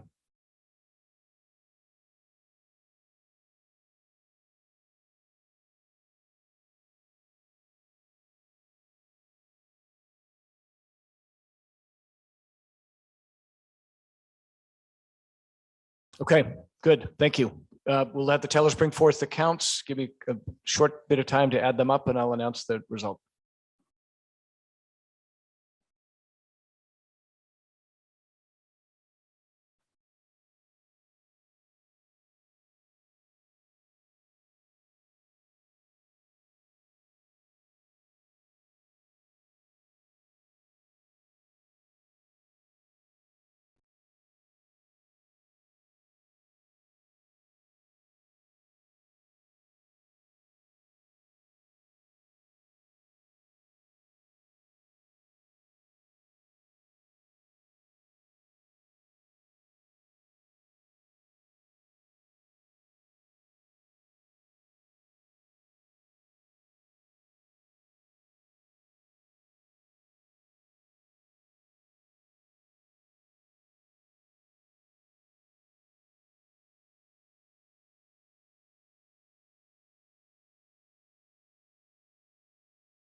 Okay, yes votes 157, no votes 68. That is a 2/3 majority, so the motion does pass.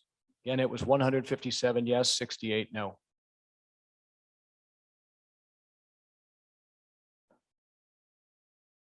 Article 8, Community Preservation Committee. May I have a motion in the form distributed to the meeting? Thank you. May I have a second? Thank you. The motion has been made and seconded. It does require a majority vote for adoption. For the Community Preservation Committee, I'll recognize Mr. Respinetti. Thank you.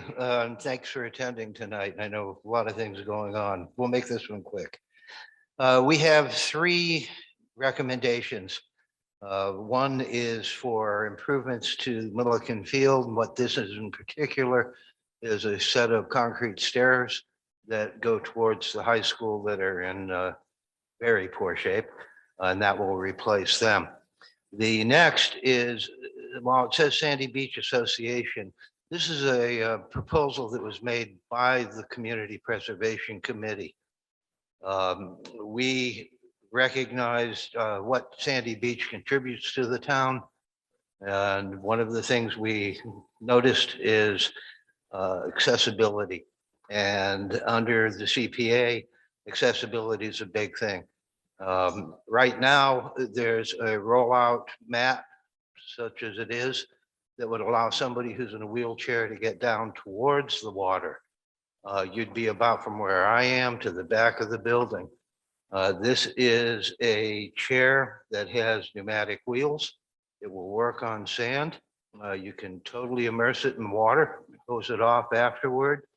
It'll give anybody who has mobility issues the opportunity to not go down and look at the water, but to get in it. We voted or recommended $3,250 for that.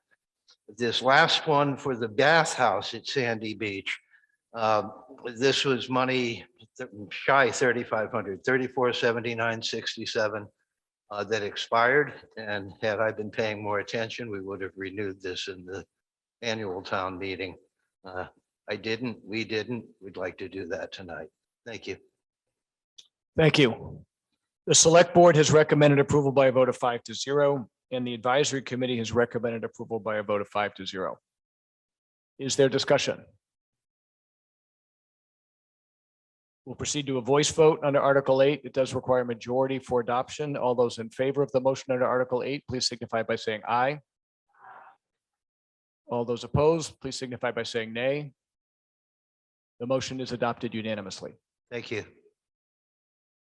Thank you. Article 9, Field Lease Authorization. May I have a motion in the form distributed to the meeting? Thank you. May I have a second? Thank you. The motion has been made and seconded. It does require 2/3 vote for adoption. I'll recognize our town manager, Mr. Chris Senior.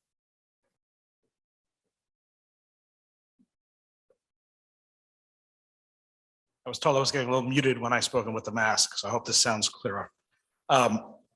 This article would clarify the select board's authority and control over the land known as, that's used currently for Little League Baseball.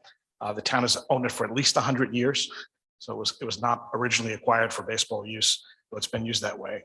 But we've been unable to find any written documents that govern it or that establish its use.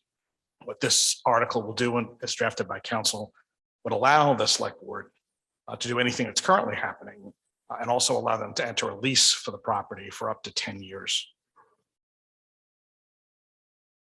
Thank you. The select board has recommended approval by a vote of 5-0, and the advisory committee has recommended approval by a vote of 7-0. Is there discussion? Moderator, Mr. Pratt? when Pratt King Street, this is a bit of a head scratcher for me. Town-owned land that for 70 years has been used to play Little League Baseball. Some of you know, Cohasset had one of the first Little League Baseball programs in the state back in 1952. Barnes Field was built by volunteers with donations.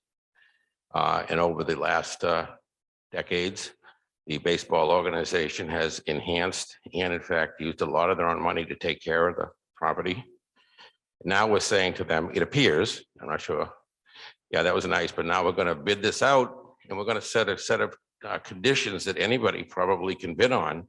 And if you fellows don't win, somebody else will use the fields. It doesn't feel like it's in the community spirit of what we're built on here in Cohasset. So I'm hoping somebody can give me a little better explanation other than legally and clean it up and use it for 10 years. 10 years goes by pretty fast. And then we're going to revisit this again. I just need to know why. This is just a clarification of, unfortunately, one of the wonderful things about this town is developed these wonderful traditions. Unfortunately, from time to time, we found that the basis for them is simply tradition. Doesn't mean there's any intent to change. In fact, we're going through leases and trying to update things with the Legion, for example, hasn't been an active lease for that property in over 2 decades. So there's things that just need to be cleaned up. There's no intent in this article to change its use. All it does is allow the board to preserve it. There are procurement rules that also have to be followed, but that does not mean at all that an outside contractor suddenly has preference. In fact, procurements can be drafted and are drafted. In fact, we went through this with the senior center, if you remember, Mr. Pratt, to clarify who could use it and how it was used, and that stayed in the community like it was supposed, like was intended. And if the select board chooses to go forward with a lease, it doesn't have to. All this does is allow that. Right now, it can't do any kind of a lease, even if it wanted to, because of the uncertain ownership realities of this, and the council can speak to it more than I can. What this simply does is allow it as a possibility to clarify and to keep things in the kind of in the tradition and spirit that they've been in for a long time. Thank you.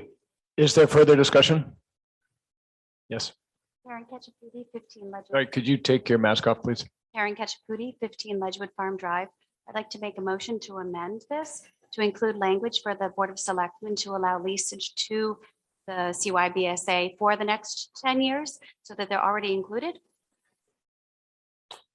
I'm sorry, your amendment is to do what to the motion? Can you tell us that it needs to be exact wording? But before council's instructed that it's not legal. Like, you cannot predetermine if there is a lease, there has to be a procurement. A procurement can be done very clearly that it's locally, that we favor local interest and all of that. Believe me, that would be the intent. That said, you can't literally do that. It's not legal. I wish it was. It would make this so much easier. But it's not legal to determine who gets a lease. It would not be. Council can speak to this if you'd like, but that's what we've been told. So. Of course. So my next follow-up question would be, is there any kind of language that could allow for some accommodation to the baseball league? There could be a procurement that says the preference is to keep it as fields for baseball or something like that. Or so it was used for softball too. right? And again, if the board says that that's what they want to do, and I have to be very careful with how I say this, right? We're in a very public session, right? That could be done. I mean, again, like with the senior center, right? When the procurement was going through with that, it was very clear that it was to be a senior center and all of that, and it was done that way. Some of this procurement is very, very frustrating, but there's process we have to go through and check boxes. That said, there's no intent that I've been directed at all to do anything other than make it possible for the board to keep things, you know, in a community-oriented way and continue the Of course, great and work. I'm not intimating that there's anything such, but just to help move things along and help everyone realize that the intent does seem to be universal. If there is some type of language that eludes me, because I'm not an attorney and I'm not a professional speaker, if there's some type of language that would provide that allowance to the baseball, it would be lovely if someone could present that to me. I would present that as an amendment. I'll recognize Mr. Creighton, and then Lauren, do you want to respond to that at all, or? Good question. Now you know what we have to deal with at the select board. Jack Creighton is. Hope you know who I am. The reality is that we couldn't do what was our firm intent, which is to just regularize the fact that that's going to be leased to the CBI, Cohasset Youth Baseball, right? We just can't do it, but everybody should know it's very clear. That's the baseball guys, and girls, that's their field. We intend to do that, but there's a whole bunch of legal contractual law that says you can't quite do it that way. But I can assure you that that's exactly what this is, allowed to ease our way forward so we can ultimately write the lease to youth baseball, okay? And I know it's frustrating, very frustrating for us as well. Thank you. Thank you. Is there further discussion? Sir, we have a gentleman at the microphone there. And Yeah, my name is Sanji Fernando. I'm at 183 Atlantic Avenue.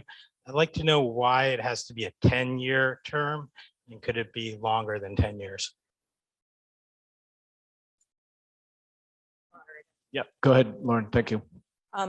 It could be authorized for a longer period of time, yes. In terms of being able to be more specific, that would happen during the RFP process. And that's how the procurement would be drafted. It would be to, as people have suggested, favor local entities, nonprofit entities, and that kind of thing.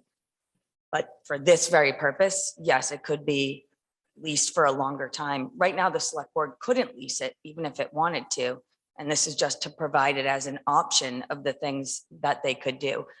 They might decide to just continue to allow them, the group, to have a license, and that's fine too. Just because a lease is authorized doesn't mean it has to be done like that.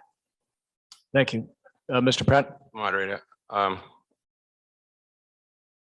One of the things that happened as the town responded to the COVID emergency was that we had the requirement to find a place to keep our 11 school buses. And the only place that worked out from a temporary basis last year was the town-owned land with a Little League place. We were able to go to the Youth Baseball Association and say, guys, we got to share the property with you. It's town land, and how can you help us? They're all in. So we want to be sure that if we're writing a lease, we're not precluding the town from being able to use this property for something else that we might have to do. And I guess I would ask the board to maybe have some other community input as they draft the final lease. Thank you. Gentleman right here. So up to a microphone, please, sir.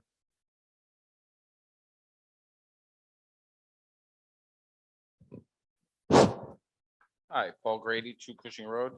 I find it interesting that this come up so fast, but I was just wondering about this. Now, does this mean that the select board could put any terms and conditions, or the town manager, any terms and conditions into the lease? Like, for instance, no lights, that kind of thing, which is another reason why we're here tonight. Chris, do you want to respond? The terms and conditions will be determined by the select board. Yes. And so the select board rules that say, for instance, I'm just using it as an analogy, no lights means no lights. I wouldn't speculate as to any specifics at all. All this does is allow the process for a lease. But that's something to think about. Thank you. Is there further discussion? We'll proceed to a voice vote. The motion under Article 9, it does require 2/3. Oh, sir, did you wish to speak? Yes, Paul Pierce, 39 Old Coach Road. I just had a question about the lease itself. Are there any provisions in the lease for leasehold improvements if they're going to be approved at a town meeting prior to any leasehold improvements? And also, are there any provisions in the lease for additional events that would occur there to have prior approval from the selectmen prior to those events? Mr. Moderator.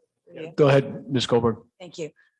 The short answer is that the business terms of the agreement would be approved by the select board. But I want to remind you that the select board would have to do so in open session. So any feedback that anyone had on particular issues could be brought to the board's attention. And finally, the legislative body can authorize things, but it cannot mandate them. And so while the lease can be authorized, it cannot be mandated by this body what has to be in the lease. That's a business term, that's an executive function as compared to the legislative function that you all are playing today. Thank you. Is there further discussion? We'll proceed to a voice vote. Motion under Article 9. It does require 2/3 vote for adoption. All those in favor, please signify by saying aye.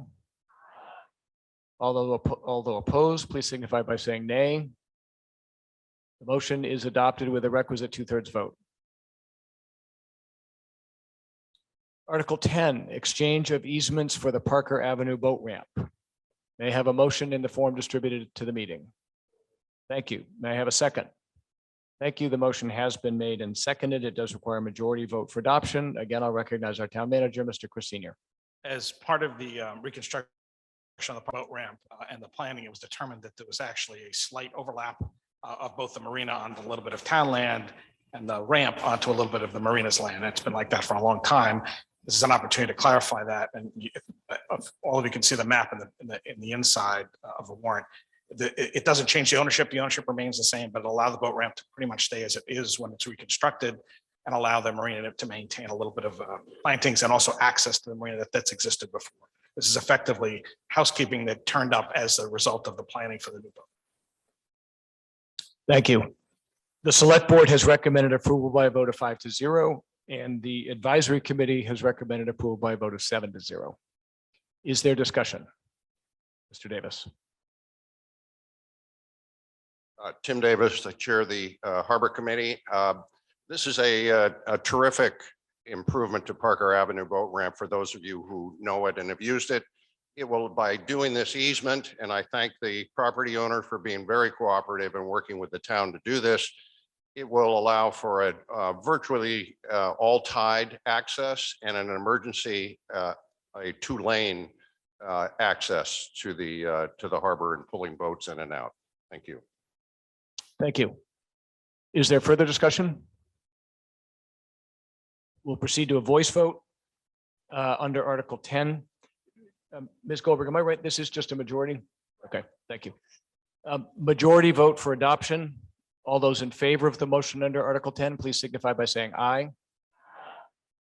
All those opposed, please signify by saying nay. The motion is adopted unanimously. Proceed to Article 11, Citizens Petition. May I have a motion in the form distributed to the meeting? Thank you. May I have a second? Thank you. The motion has been made and seconded. It does require a majority vote for adoption. I'll recognize from the Citizens Group, Mr. Darren Souza.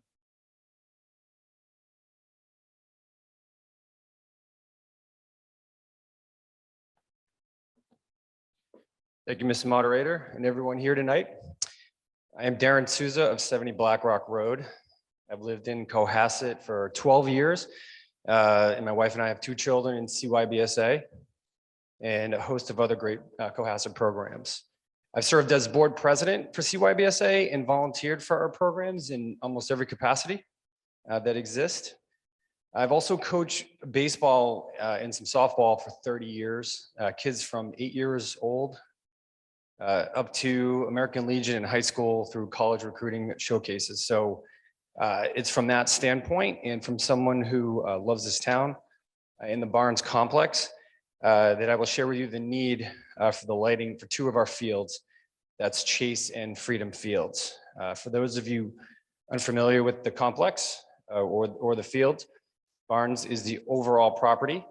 The oldest field, as Mr. Pratt mentioned, in 1952, was constructed, and that's at the top at the left entrance. There are two other fields. In the middle is Freedom, which is for softball, and Chase is to the far right, that is for baseball as you enter the complex. So CYBSA, like the town, we've been growing over the years. Our complex Barnes, it's a gem, but it's very, very limited in capacity, increasingly so. As we've shared with the community, we've passed a point where there's enough space for our programming. These not only include games, but much needed practice. Compared to other towns, we're severely lacking in practice time, and we really struggle to get our games in. Families for years now have voiced a lot of frustration over the lack of practice time, canceled games due to a lack of space, and often the need to borrow fields from other towns, so which is becoming a tradition. To remedy this issue, we wish to install self-funded lights, a donation to the town. It's going to cost about $200,000. We may be able to get that cost down, but that's the ballpark cost. Privately funded, gift to the town. To be clear, these are privately raised funds that are actually in progress right now. We will continue to fund the maintenance and upkeep of these lights. I know there's been some statements made that the town might be on the hook for the upkeep or ongoing costs. We would commit to funding the maintenance and the upkeep. And we pretty much, except for the DPW does a great job cutting grass and doing some maintenance around the complex. We self-fund the maintenance of that field. These lights are not tournament venue lights. We have no aspirations to be a regional venue. It's not our goal to prioritize high-level Little League competition with these lights. I'm going to revisit this point in a moment. For now, I want to highlight the plan and how we will use them responsibly. This is state-of-the-art LED technology. It has pinpoint control for the illumination of play. We will not operate these lights at all if there exists spill onto any neighboring property. No field lighting will be aimed at any residents adjacent to the property or beyond. We will not proceed with a finalized proposal to the town that does not meet this above criteria. And our lighting partner knows this. Seasonally, we would wait to operate the lights until the surrounding fields have filled out. So this is mid-May, about May 15th or the third week of May. And it's not the beginning of the season. So, we would limit the window in which we use the lights. They'd have a hard curfew of 9:30 p.m. Just a time check, you're at 4 minutes. Okay, with a timer on the lights. The use of the lights would cease as summer baseball winds down at the end of July. Within the period we've proposed to operate the lights 6 nights a week, okay? 2 of the other nights would consist of the single nights, single field lit, and Sundays would be off. Just to note, we've asked opponents of this project if they would counter propose on the number of nights we could light the fields. The answer has been 0 fields lit, no nights of lighting whatsoever. That's been the response. We permit non-CYBSA activities to operate under these lights, and we would not operate fall baseball either. So we have a pretty limited window. No loudspeakers or PA systems would be permitted. I'd finally say that we've done a lot with our safety protocols with COVID, our annual All-Star Weekend. We will continue to coordinate closely with the town to ensure that we meet all the safety requirements that go with our extended operation. As you know, this is town-owned land. As in the past, we are subject to what the town deems appropriate for the land. So just real quick, the zoning requirements require that the lights can be no higher than 35 feet. These are not Little League on ESPN caliber competitive games that we're aspiring to. The primary safety concern for our kids right now is practice time. These lights will give our children who go from ages 4 and up more practice time, and will allow us to have home games at home and to get all our programming in. We've used lights of similar height for All-Star Weekend safely, and they're a phenomenally successful resource for us. So we have a long track record with these types of lights. These lights would be better. So, you know, Can I ask you to wrap up, please? yeah, wrapping up right now. Thank you. Listen, there are lots of families here, and the problem goes beyond baseball, softball. It goes to lacrosse, it goes to soccer, it goes to all of our activities and our facilities. You know, we're thrilled that the town is finally embarking on a field study. We're badly behind our peer communities and the needs of our families across all these areas. We'll have a lot of work to be done on that front, and it's going to come at great cost. So in the meantime, we hope you vote yes, that the town accepts this donation. They're privately funded, and we'll use them prudently and as good neighbors. And as always, you know, we'll use them in concert with town guidance. Thank you very much. Thank you.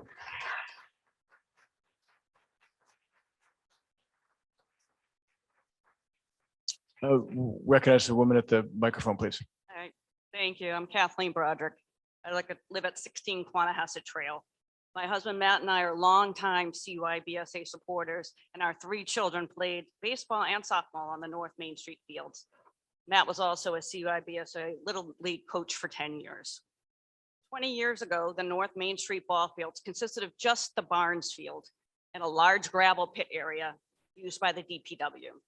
In 2000, the surrounding neighbors promoted the idea of and served on the gravel yard reuse committee from 2000 to 2002. My husband Matt, was on the committee, along with my neighbors Todd Wilton and Smudge Gunderson and the late Arthur Lair. Also on the committee was CYBSA, town soccer, the town manager, and the CPC. They worked with the town to determine the best usage of the gravel pits and the eventual creation of the 2 additional fields, Freedom and Chase, in 2002. It is worth noting the town considered neighborhood approval of the new use so important that it chose 4 neighbors to serve on the 9-member gravel yard reuse committee. It's important to know that 3 of the 4 initial members still reside in the other fields. The hallmark of that committee was cooperation, collegiality, and consensus building. The gravel pit reuse committee discussed how the ball fields would impact the neighbors. Lighting was discussed and not approved. On-site parking was expanded. North Main parking was prohibited, and signage was not to be allowed. Fast forward to today. The current CYBSA has proposed putting up commercial lighting towers on the Barnes fields on North Main and extending play hours until 9:45 or perhaps 9:30, as just noted, 6 nights a week. Parking continues on North Main and signage has appeared around the fields.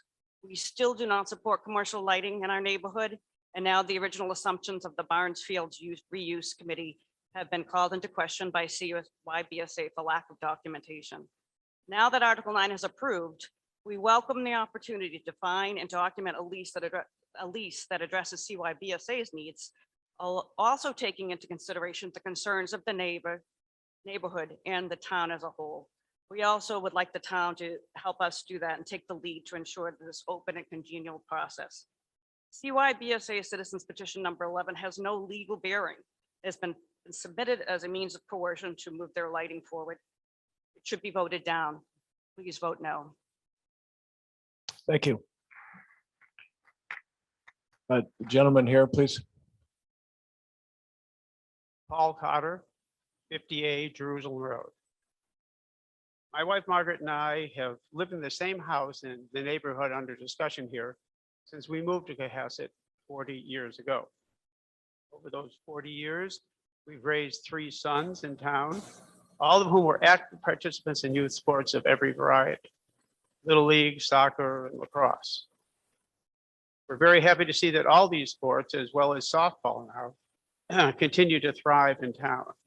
We welcome the transition of the gravel pits to become the Chase and Freedom Fields, and there's still a happy addition to the neighborhood. We're sympathetic to CYBSA and their desire for more field space, a desire shared by all the other youth sports groups. There's already a town-wide committee funded by the town, which has been formed excuse me, to investigate these issues for all interested parties, including the possibility of lights in an appropriate location. Our concerns have to do with problems associated with adding lights to the complex at Barron's.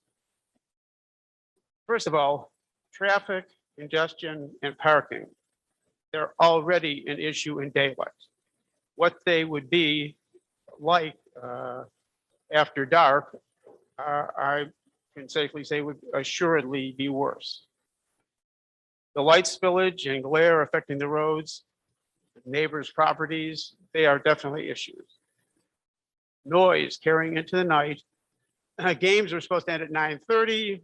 How long people will be there making whatever disturbance they may be making, who can tell?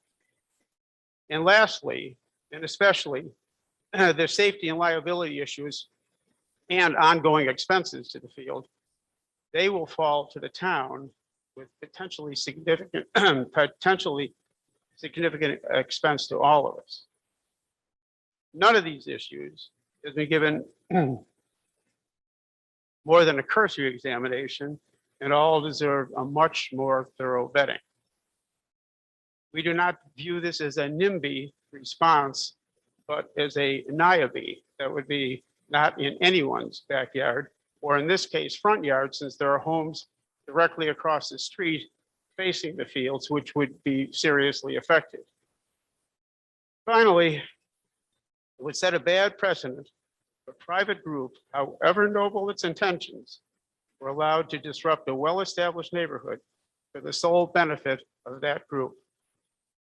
For these reasons, we feel that a no vote would be wise and prudent in this issue. Thank you. Thank you.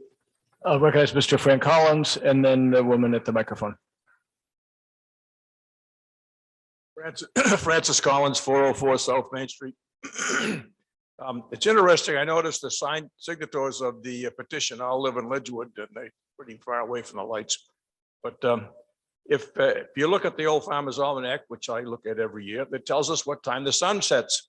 And this time of the year, it sets later and later and later. In mid-May, it's setting about 8 o'clock.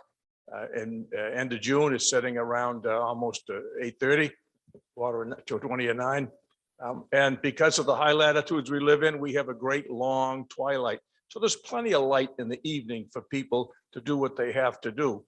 Now, if we're going to put lights on the fields and be playing baseball with little kids at 9 o'clock, 9:30 at night, seems a little bit late to me.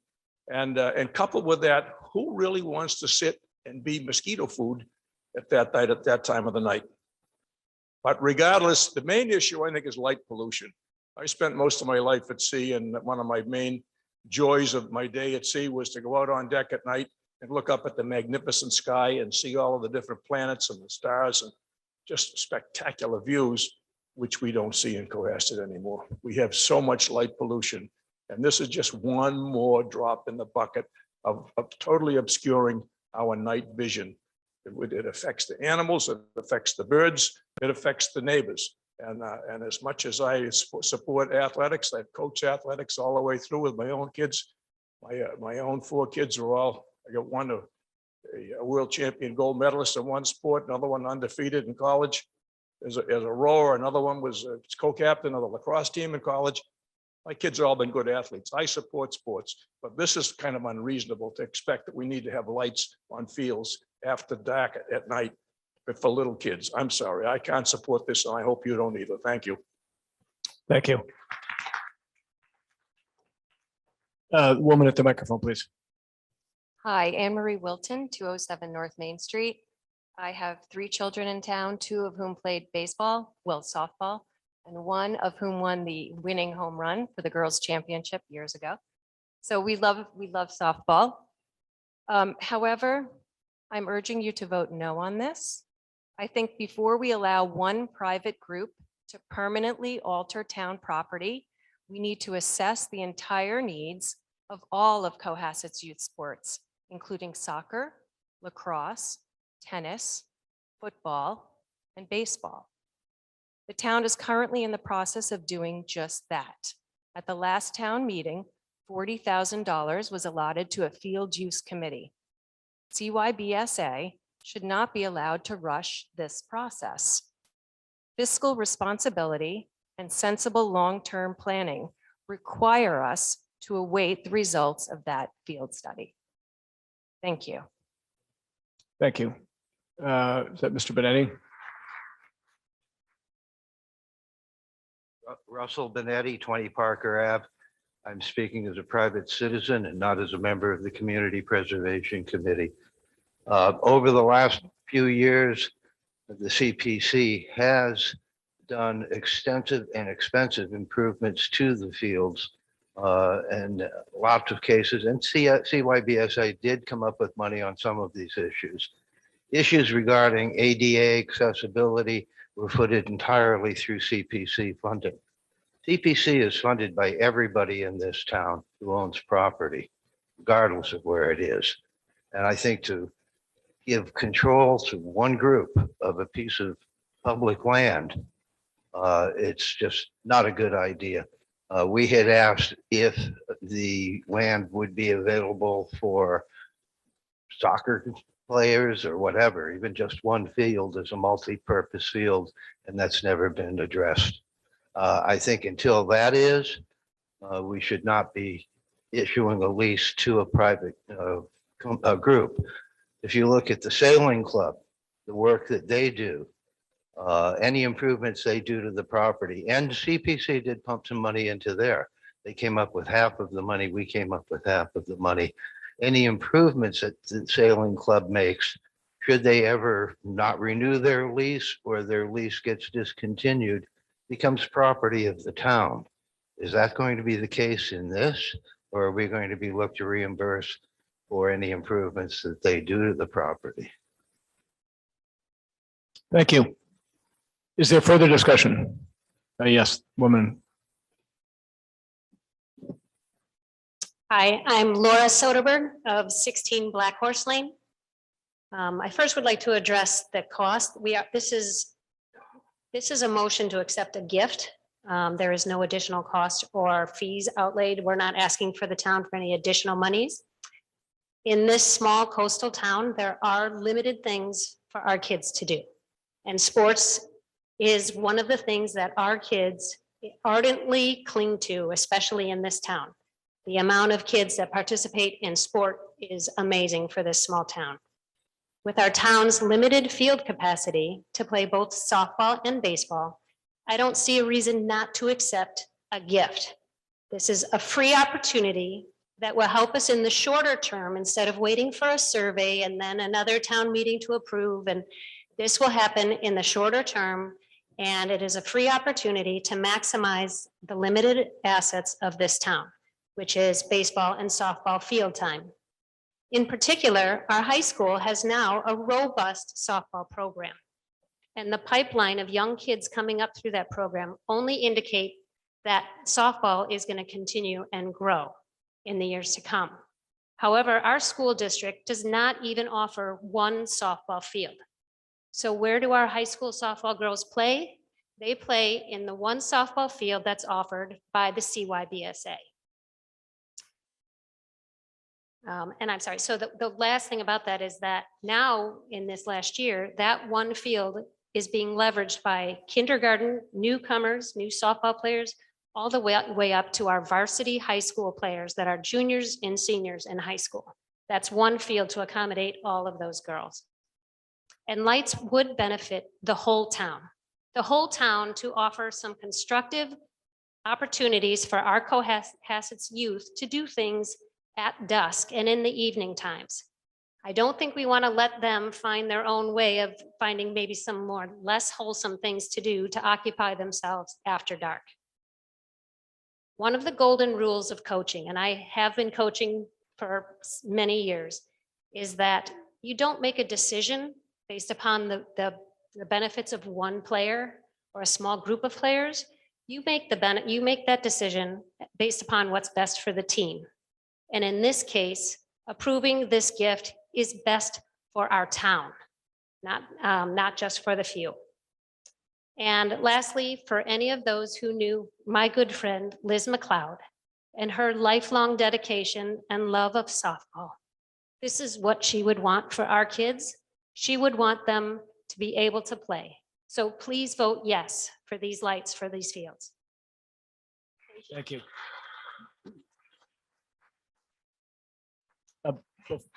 I'll recognize you, sir, but before I do, town council has suggested, and I think it's a good idea that I point out just so there's no confusion. The language under Article 11 is that it's a recommendation to the Board of Selectmen as to how they should act. As town council pointed out in an earlier article, the town can't bind the Board of Selectmen. So whichever way this vote comes out, we will not bind the selectmen. It will be an indication of this group in this room's sentiment on the issue. But so this is just a recommendation. It's not going to authorize action or prevent action either way. Sir. That was my question. Okay. Thank you. Is there more discussion? Yeah. My name is Sam Quinn, 219 Sawyer Street.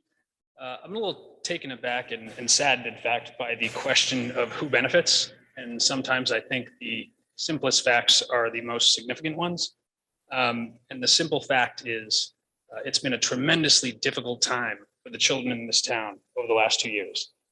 100% of the benefits of the Lights Project go to the children of Cohasset. This will create a safer place and allow more participation for our children to play sports. They deserve this. Please vote yes. Thank you. I've got a woman in the back. Please.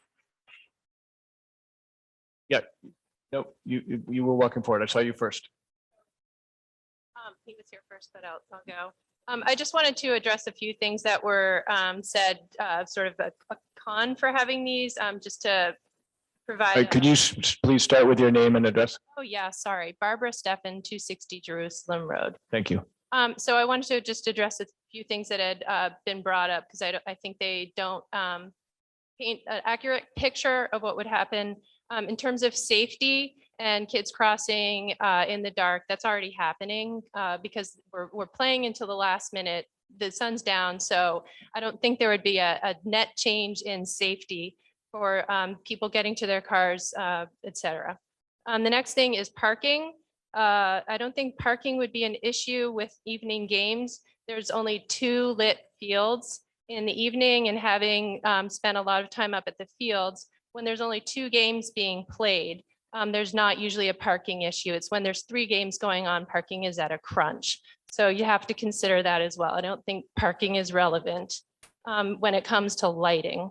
Another thing, it's great to do a study. I'm all for it, but I've been thinking about field space in Cohasset for sports for quite some time. I drive around and look at parcels and say, if they knock down that house and they did this, it's got great access to 3A, et cetera. But it's pretty obvious that this town has a problem with open space. There are not fields, and it doesn't take a study to figure out that we need to maximize some of what we already have. We have the fields there. We have a donation. The money's paid for, or the lighting would be paid for. So, I mean, I don't think it's going to take a $40,000 study to tell us, hey, you should light your fields because it's property you already have. We don't have space. We need to be creative, and lighting is creative. The next thing, currently we are at a maximum of participants. We are some of the highest numbers of participants in softball and baseball. Right now, we often have to drive to Milton, to Canton to play our home games. So that tells you something that we have a problem that we need to address. Another thing is, it's unfortunate that it's not here, but there were some drawings of the state-of-the-art technology that this lighting is. There's not as much overflow lighting as what you may have seen in terms of field lighting in 10 years ago. So we're talking about lighting that's very focused, and it's minimal overflow. It's really focused on the field, the playing area, and not into surrounding neighborhoods.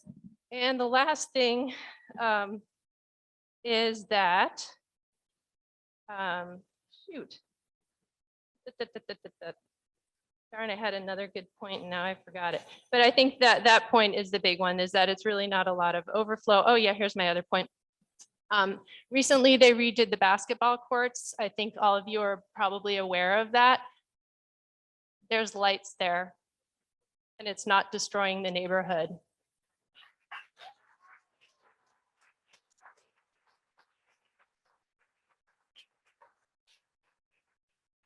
Thank you. I'll recognize the gentleman in the middle. I guess I would ask speakers to see if you can focus your remarks on new information and new commentary.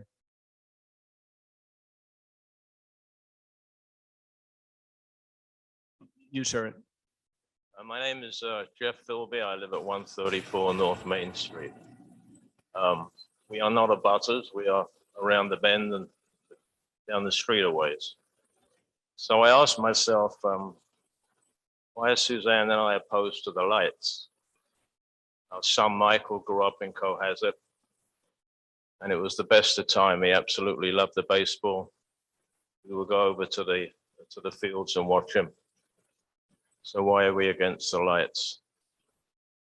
And the reason is that initially, I think back then, when I was 20 years younger, my knee-jerk reaction would have been, great, let's have the lights, obviously. More playing time, more time for dad to get home from work and watch the game. And I would like to think that I thought it through a bit further. And I thought about the impact it has on the abutters. They're Cohasset residents. We are a community. And there is no doubt about it, the value of those properties is going to go down. Now, I'm speaking about the money because it doesn't affect me. It's very difficult to talk about money because you look as if you're greedy and self-centered, etc. if you happen to be an abutter and you talk about the money. I'm free to talk about the money. And so I don't think it's at all fair. It's not right that a group of individuals with the best of intentions can donate money and they can build lights on private property, and it can be put through and pushed the way it's been pushed and the way it's been handled, ahead of a study being completed that's supposed to study, I believe, a wider range of sports throughout Cohasset. Something is just not right here. So that son who played the baseball here, he just bought a property on Stockbridge Street, and in August he gets married. And you'd think he'd have a favor to vote yes for these lights for obvious reasons, I hope. So I asked him, I wanted a younger person's opinion, more of the age group that are over here, they're in favor of the lights. And I didn't give him a reason for voting no. I just asked him what he would vote. And he said, I vote no, Dad. And I said, why? He said, well, we just bought a house. We've been looking at properties. I really understand what affects the value of properties. And there is no doubt about it. The value of those properties is going to go down that are adjacent to that site. It is selfish. I will not vote yes on that particular item. I'm proud of it. Thank you. No. Thank you. I recognize the woman in the front here. So very quickly, I'm Karen Ketchaputi, Ledgewood Farm Drive. I've made notes on a couple of different articles on the warrant this evening. What I've noticed is that in the 5-6 years that I've lived in this community, everyone has an opinion on what they think will make it better. And what is standing out tonight is the article warrant that we just voted on gave the authority to our selectmen and to other individuals in town to set up leases, to work with the committees in town and help not only the CYBSA and not just softball, but lacrosse, football. I feel everyone's working together. And I think that the concept of a group of people organizing to donate lights to a town with nothing mitigated attached to it, they're just saying we want to do this as a good faith effort moving forward. I think that's what we should be focused on is, oh, what could the town gain from as a whole? Not just what we think the baseball team might gain from it or what the softball children will gain from it, but what does the community gain from it? And we're gaining an asset when money is difficult to come by these days. And I appreciate the effort of everyone who's invested in the decision and encourage everyone to continue to work together after you approve receiving this wonderful gift. Thank you.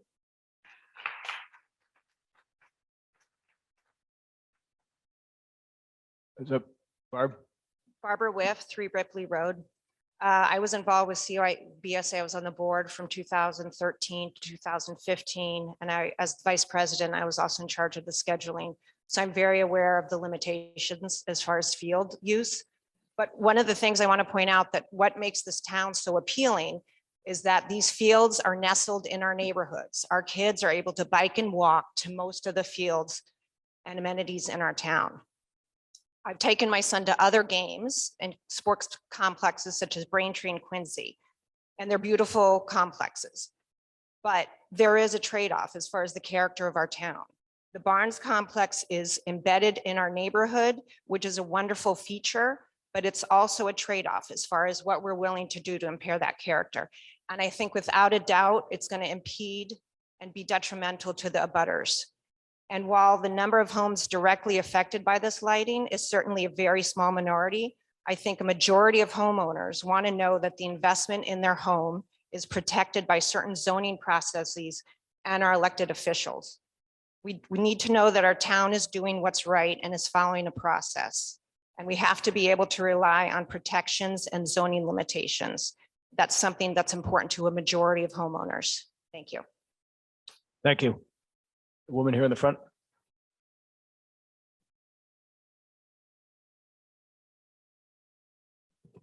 Hi, good evening. My name is Diane O'Leary. I live at 16 Woodway. I've been in Cohasset for 11 years and have 3 young children involved in all our programs. I wasn't planning on making any remarks tonight. I've followed this issue for a while, but things I've heard, I can't resist. To the last point that was just made, it is in fact the Board of Selectmen or Select Women's role to ensure everything you just talked about, right? So this is a recommendation. So If you're going to address remarks, do it really respectfully. If you want to make your points separate from the remarks, but just be, these are all voters and all citizens in our town that are speaking. sure, it just seemed timing wise, this was in direct response to that. So that's why I led with that first. But the character of the neighborhood, North Main Street is a 2-lane yellow line road. There are gas stations, there are banks, there are churches, there are restaurants. And that's something that, you know, I think the Board of Selectmen, all that the organization is asking for, that be put to our elected officials to wrestle with. We've heard phrases tonight, I wrote them down, a coercive effort and a rushed process. The Board of Selectmen, I was at a meeting, invited this organization to take the approach it's taking tonight. So over a year, this organization has tried to sit down and compromise and see how we could make this gift happen. So to suggest that this is somehow kind of an undermined, slip it in approach is just flat out wrong. We were invited to do exactly what the organization is doing. And then finally, there was a remark about, do we really want private organizations in our town to be able to come forward and dictate changes? And frankly, I do. We have tons of great things in this town because private organizations have motivated to do just that. The Cohasset Education Foundation, the Sandy Beach Association. Frankly, if not them, who's doing this, right? We need that pulse on the street to come to our town government and say, these are things that can make our town better. So to suggest we don't do that, I think is actually opposite of what incentivizes growth in a town and what a town needs to move forward. And then in the zoning issue earlier, someone made a comment, is this a me over we? And frankly, I think this is the ultimate me over we. And I would ask that you vote in favor of the we.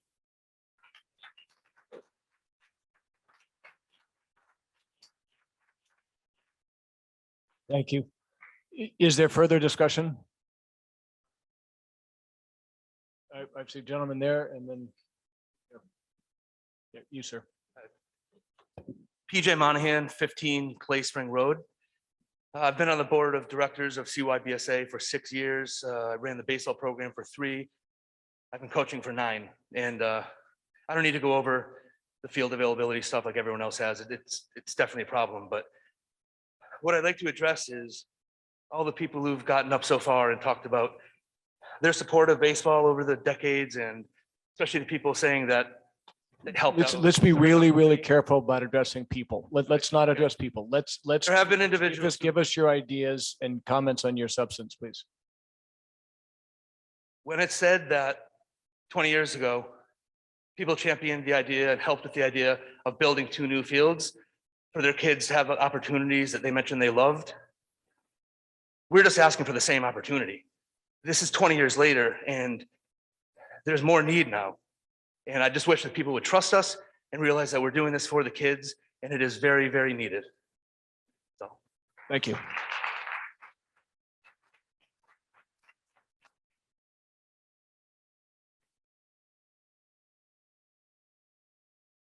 Good evening, everyone. My name is Corey Evans. I'm on 313 North Main. Some of you may have heard of me. I'm called up here because I'm uncomfortable in that this isn't productive. This isn't helpful. You got neighbors yelling at each other. I just don't like that. I think that we have a pretty good process that with the field lease authorization that authorizes the select board to come and do substantive discussions with CYBSA and the neighbors to talk about these issues. And I think that's how this should be handled. So personally, I'm going to vote to recommend this because it is non-binding. And I don't think that us voting 50-50 on this is very productive. I've had many great conversations with neighbors. Darren, you mentioned earlier that you've had some negative conversations. I've had some very positive ones. So I do think there's a lot of space here for us to help our kids and also help our neighborhoods. This isn't a fixed pie. There's a path here. Thank you.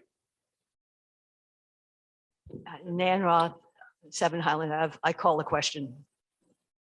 Thank you. So the question has been called, that it's not debatable. It takes 2/3 to vote on that. So what if if Ms. Ra's motion passes, which does require 2/3 vote, we'll proceed immediately to a vote on the citizens petition.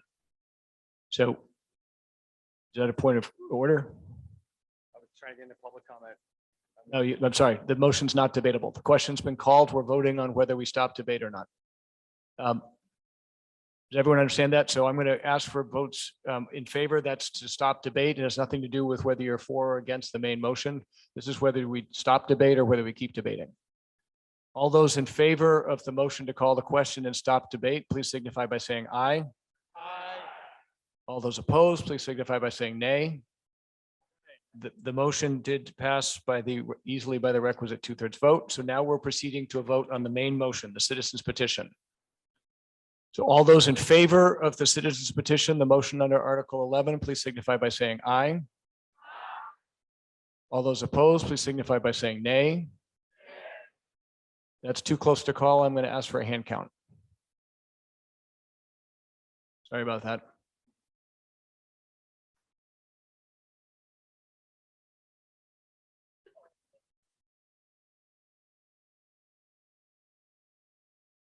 Okay, same drill as before. Tellers are going to take their stations. Once they get there, don't need to do it yet. Once they get there, I'll ask the yes votes to put their red cards up in the air. You'll need to hold them up for a while. We'll let the tellers do all their counting. And then we'll do the same thing for the no votes.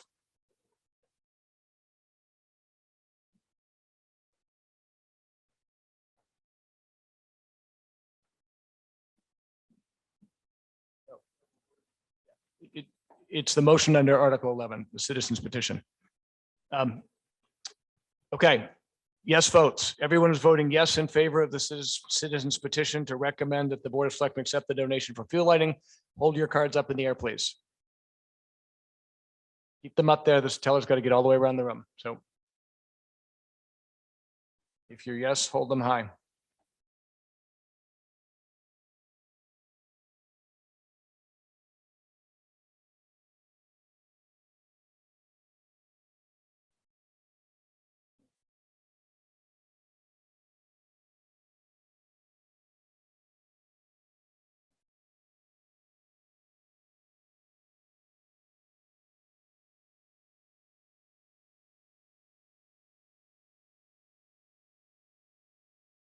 Keep them up, keep them up.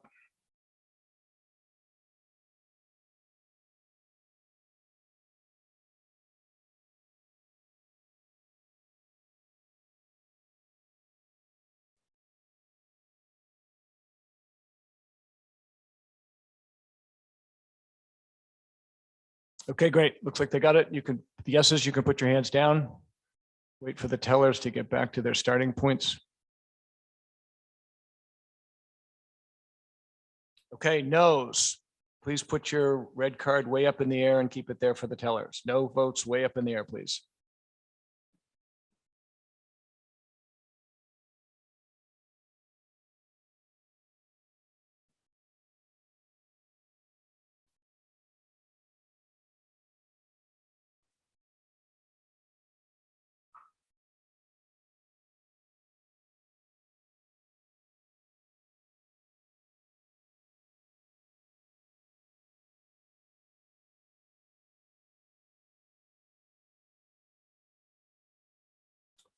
Keep them up there just a little bit longer.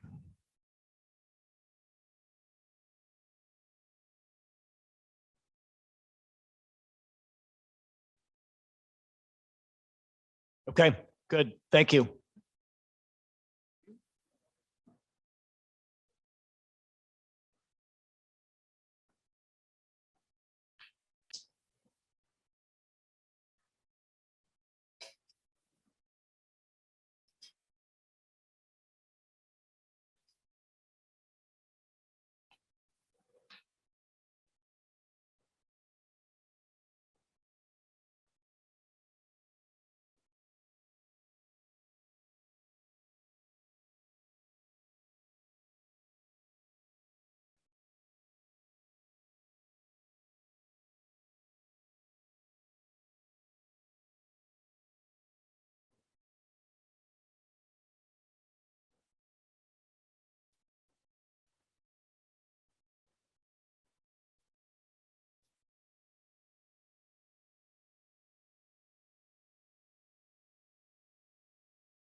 Yes votes 134, no votes 91. The motion does carry. Again, the count was 134 to 91. That concludes the business in the warrant. Thank you very much for the consideration and respect you have shown each other and for moving expeditiously. May I have a motion to dissolve? Thank you. May I have a second? Thank you. All those in favor of the motion to dissolve, please signify by saying aye. Thank you. All those opposed, please signify by saying nay. The motion to dissolve is adopted. Have a good evening. Thank you, everybody.